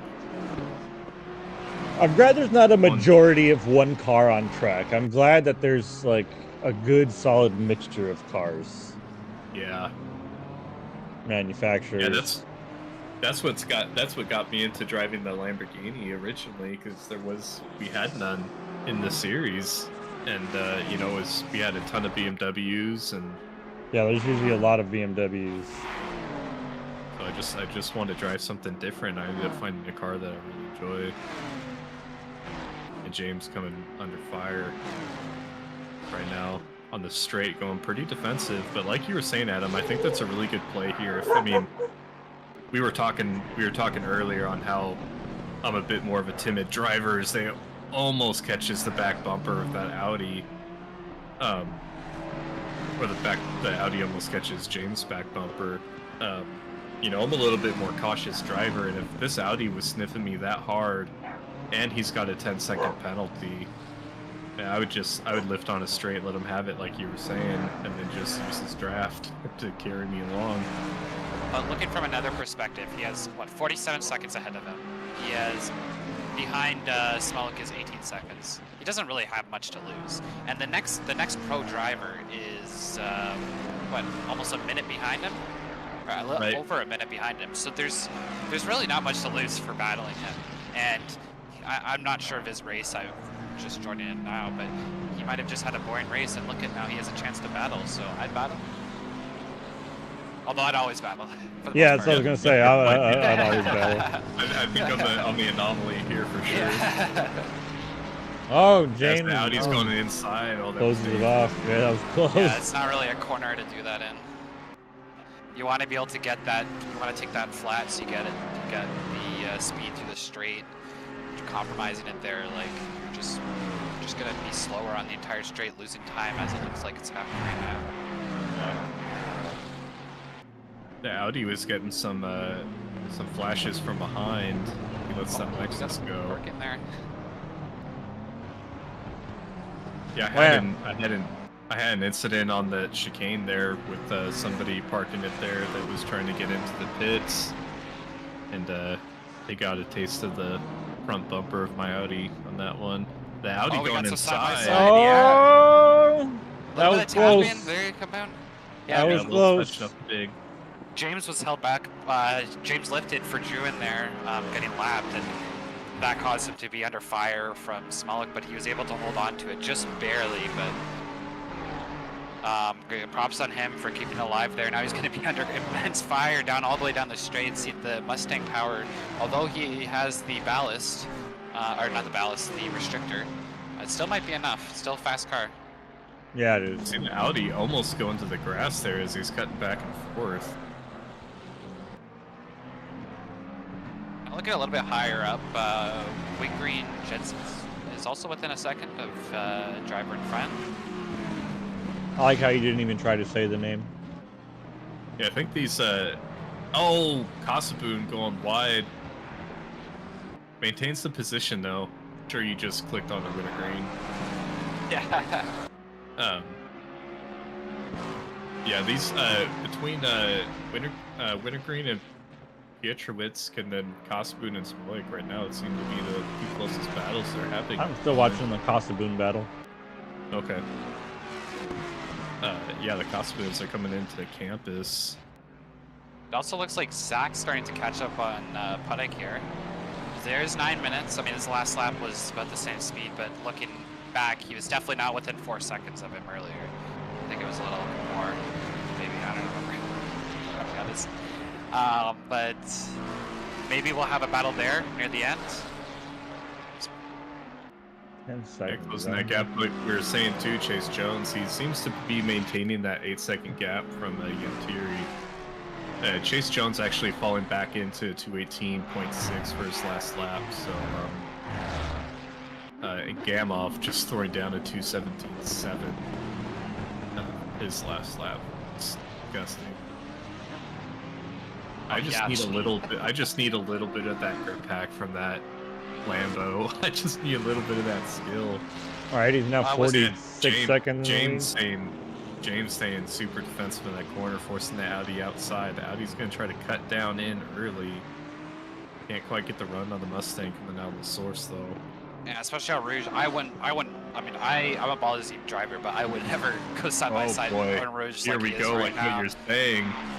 He backs out a little bit. There we go. Now, James gonna have a bit of an advantage on the straight, maybe. I mean, I think I saw the brake lights on him too. So, guy's gonna go defensive into the next corner. Heavy braking zone. There's side by side. A little bit of tap in there. Someone driving in the grass. Let's see who can get on the brakes last. It was Smolik, and Smolik grabs the position. James almost took him out. Oof, yeah, that was close.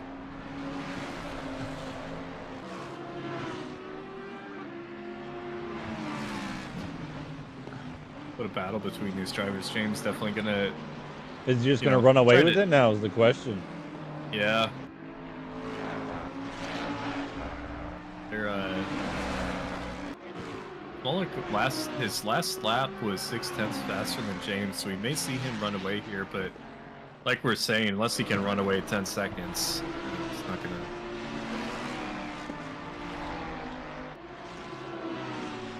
With 6 minutes, 50 seconds left, P1 is now currently Gamov with a 47-second lead in second place. We have Thomas Life, however you say it, second place. Third place is Chase Jones, 12 seconds behind them. And I think your prediction's wrong, because Chase is now 9 seconds ahead of fourth place Vantiri. Yeah, that gap just didn't seem to close from P4. Something must have happened, maybe at that start when we first looked at the gap there, or maybe Chase getting held up by traffic. But it looks like we're gonna maintain the top, the top 4 positions. We've got Puddick, 2.5 seconds behind Ivanik. We've got Zach, 3 seconds behind Puddick. So definitely some chances for something to happen there. It's all down to mistake at this point. I mean, these top drivers are very consistent with their times. They're all running roughly mid to high 218s. And here we got, let's see, where's Gamov right now? He's midway through the lap, so we have, give or take, 2, maybe 3 more laps. Actually, probably 2 more laps after this. So it'll be interesting to see if any mistakes will happen. Jim, and maybe someone will randomly pull out a 217 and gain a second on the person in front of them, although it's unlikely. They're making fun of us in chat, calling us Tom and Jerry. Oh. Larry and Jim. Larry and Jim. Oh, pork chop. There's a couple drivers out on track that are, I was just looking at stint timers just to see if anybody was going to be in danger there, but we do have 2 drivers that are significantly over their stint timers now, so I'm curious how that Oh, really? They're over? Yeah, how's, but it's how's... P49 and P50, but they're at 1 hour 20 minutes plus. So, how does that, Adam, do you know how that gets applied? Is that applied at the end of the race? No, it's just you just get added a drive for you. So whatever the second you evaluate. Go The second past you it? pass the Start stint from timer, you get a drive-through, and then I believe it's a drive-through, which like 80% sure it's a drive-through, and then from there it's just going to be held until well, you're supposed to serve it within 3 laps. So these people, you said they significantly passed it. Like how significant? Yeah, it's like they're 15-20 minutes over their stint timer. At least is what my race coach says. That's not possible because they wouldn't have enough fuel to run that Yeah. much longer. Yeah, Yeah, I think that's. must be bugged. Where do you see that? Where do you? Oh yeah, stint there. Yeah. Down, you got to scroll the way down to P50 though. It's just weird. Vinegar and Jensen putting quite a bit of pressure on. It says 34 minutes for me. Although that's when I joined, so actually I guess yeah. Doesn't matter.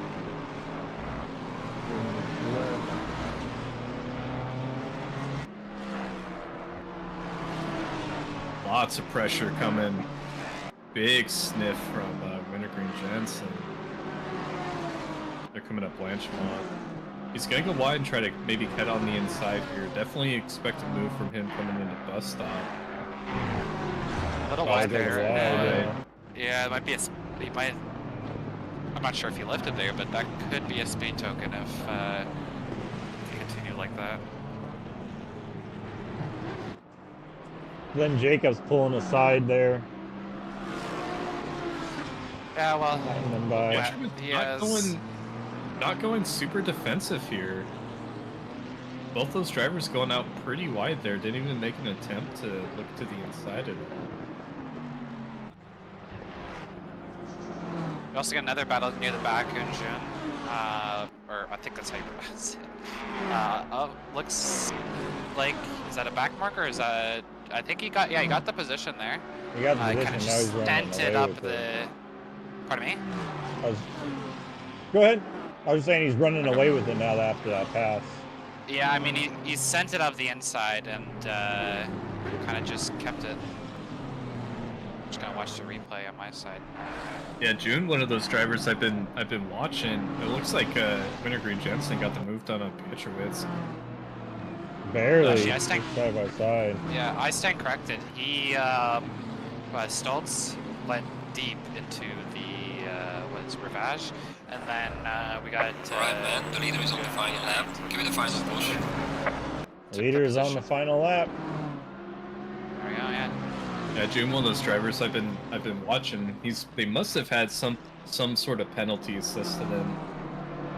Because every time I see him come up to a driver, it's just it seems like an easy pass for him. Able to get around, move on to the next one.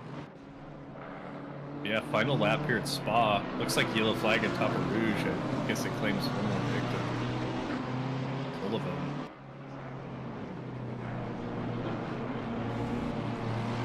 But the race coming for a close for these drivers as they're on the last lap. 3 hours of Spa. 2 weeks, we have 4 hours of Watkins Glen. Round 3 of this series. Then we go 2 hours of Barcelona, 3 hours of Imola, and then our finale, 4 hours of Suzuka. Suzuka will be fun. If you're signing up for these in SimGrid, they are listed as individual events, but the series is considered a championship as a whole. So if you're signed up for this race, make sure that you signed up for the next one. Next race is going to be August 16th. Can't believe it's August. Can't believe it's Craziness. August already. It's so gross. Well, it'll be 2026. Halfway through before Canadian you know summer. it. Yeah, I spent my entire summer working in school. I haven't even been able to do anything. So looking at these results for the last race going to the pro split, Gamov, his teammate, drove the Nordschleifer by himself, so they're going to continue with their lead. Are we doing linear scoring, or we're not doing linear scoring? So they're going to have a pretty big lead at this point, and with their pace, I wouldn't. As long as they race the rest of it, I see them possibly being a strong contender for the championship. Oh yeah. Yeah, and then second place we had car 911. Where's 911 in here? And there's the race completed, ladies and gentlemen. The leader has finished the race.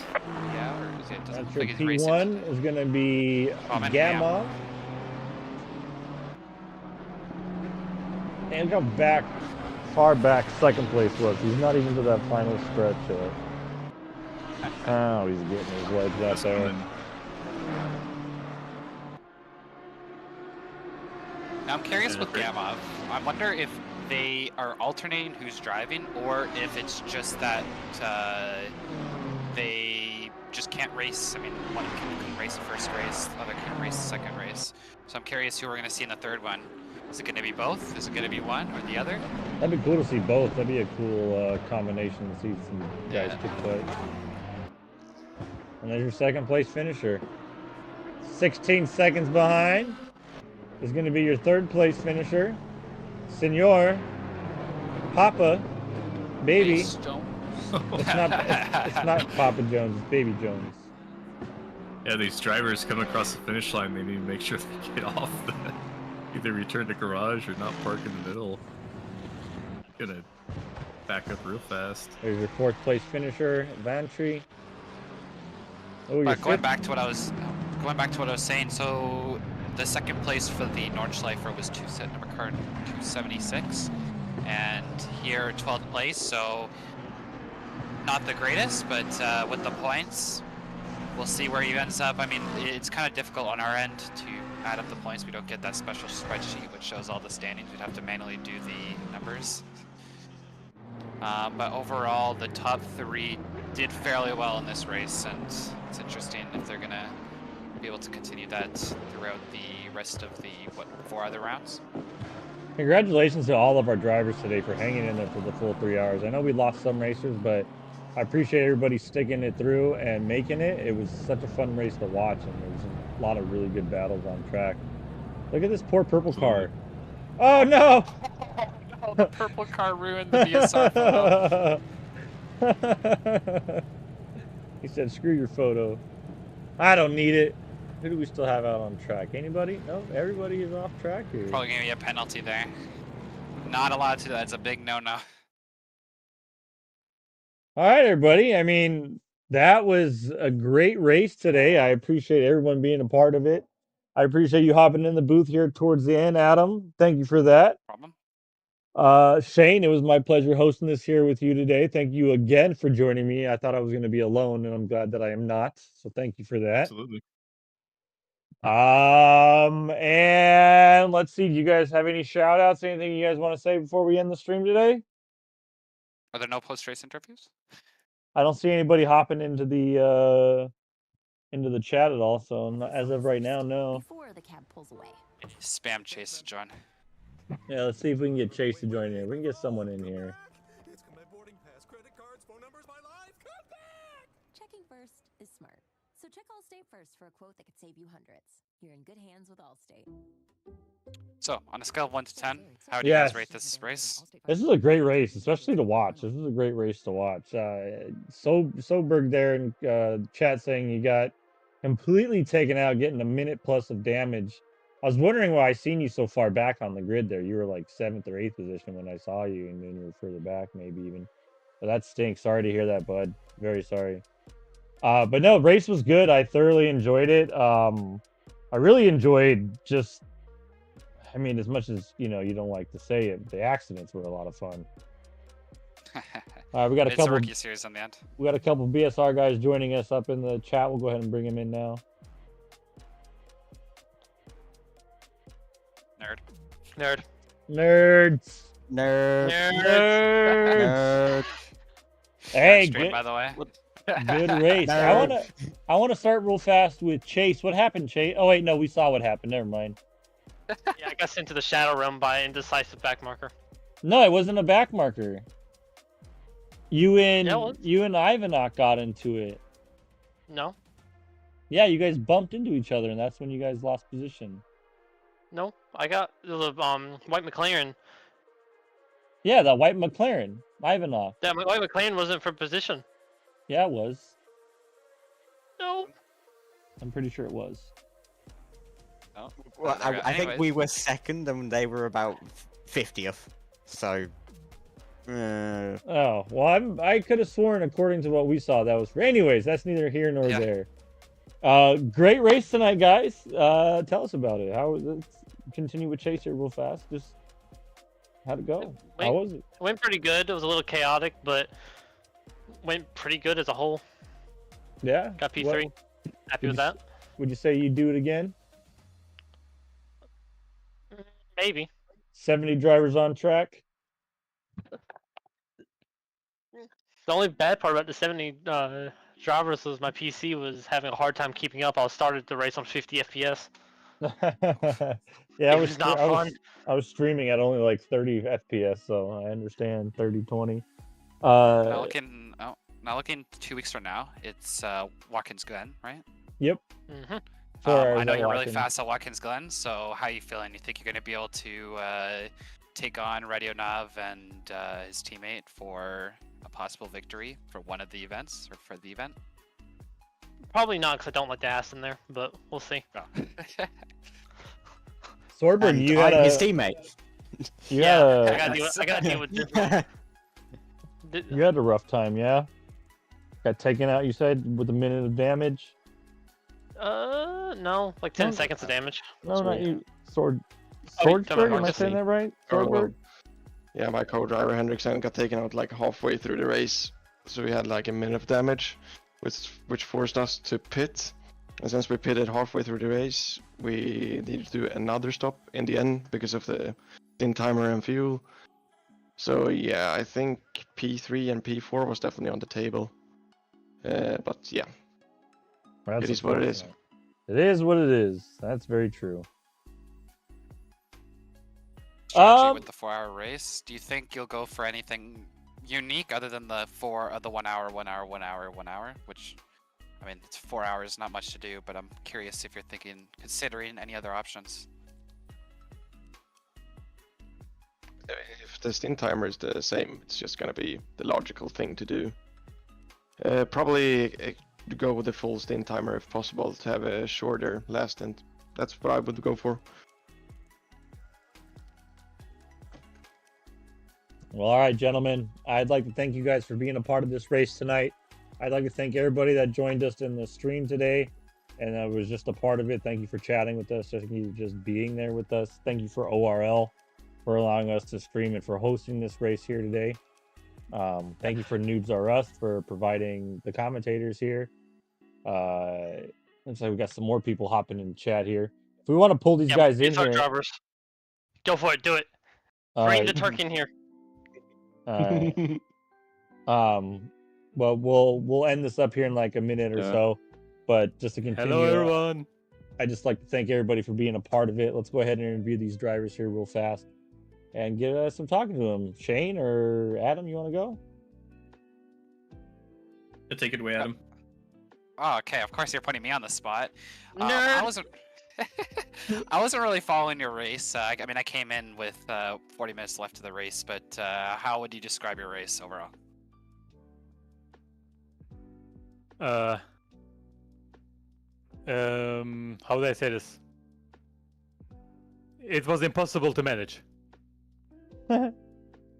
It was actually impossible to manage. Like the whole race, like you planned ahead, but there was a blue flag that you didn't count, and it was there. And you get like 10 seconds of damage, maybe, if you're lucky. Maybe you just spin out. That happened. But yeah. Okay, and if you do anything differently next race, like, I mean, say, what are you going to take into account for the 4-hour race, assuming that it's going to be as chaotic and it's still going to be a longer race and probably a bunch of blue flags again? What do you think you're going to take into account then? Be more predictable, like as in like people actually understands where you're going, because at some point we were respecting everybody, but at some point we understood that if you just dive bomb everybody, that's actually faster way to do it. Okay. So yeah, being more predictable, staying offline more so they can understand it, and trusting the car, because we were driving, well, I was driving 296, and in Arouge it wasn't the most happiest car, let's say, and we didn't have the trust in the car, so we just lifted all the way. Like we were lifting every single lap. Maybe like we didn't lift maybe like 10 laps. That's it. So yeah, getting the trust in the car, that's the important part. But other than that, yeah, managing the blue flags is crucial. Sounds good. Well, thank you for being a part of the race as well tonight. Thank you again to everybody. Yeah, thank you, everybody. And we're gonna go ahead and end the stream there. We're gonna end the race. That was 3 hours at Spa. Join us for the 4 hours at Watkins in 2 weeks. It's gonna be a lot of fun. Thank you, everybody. Say bye, everybody. Bye.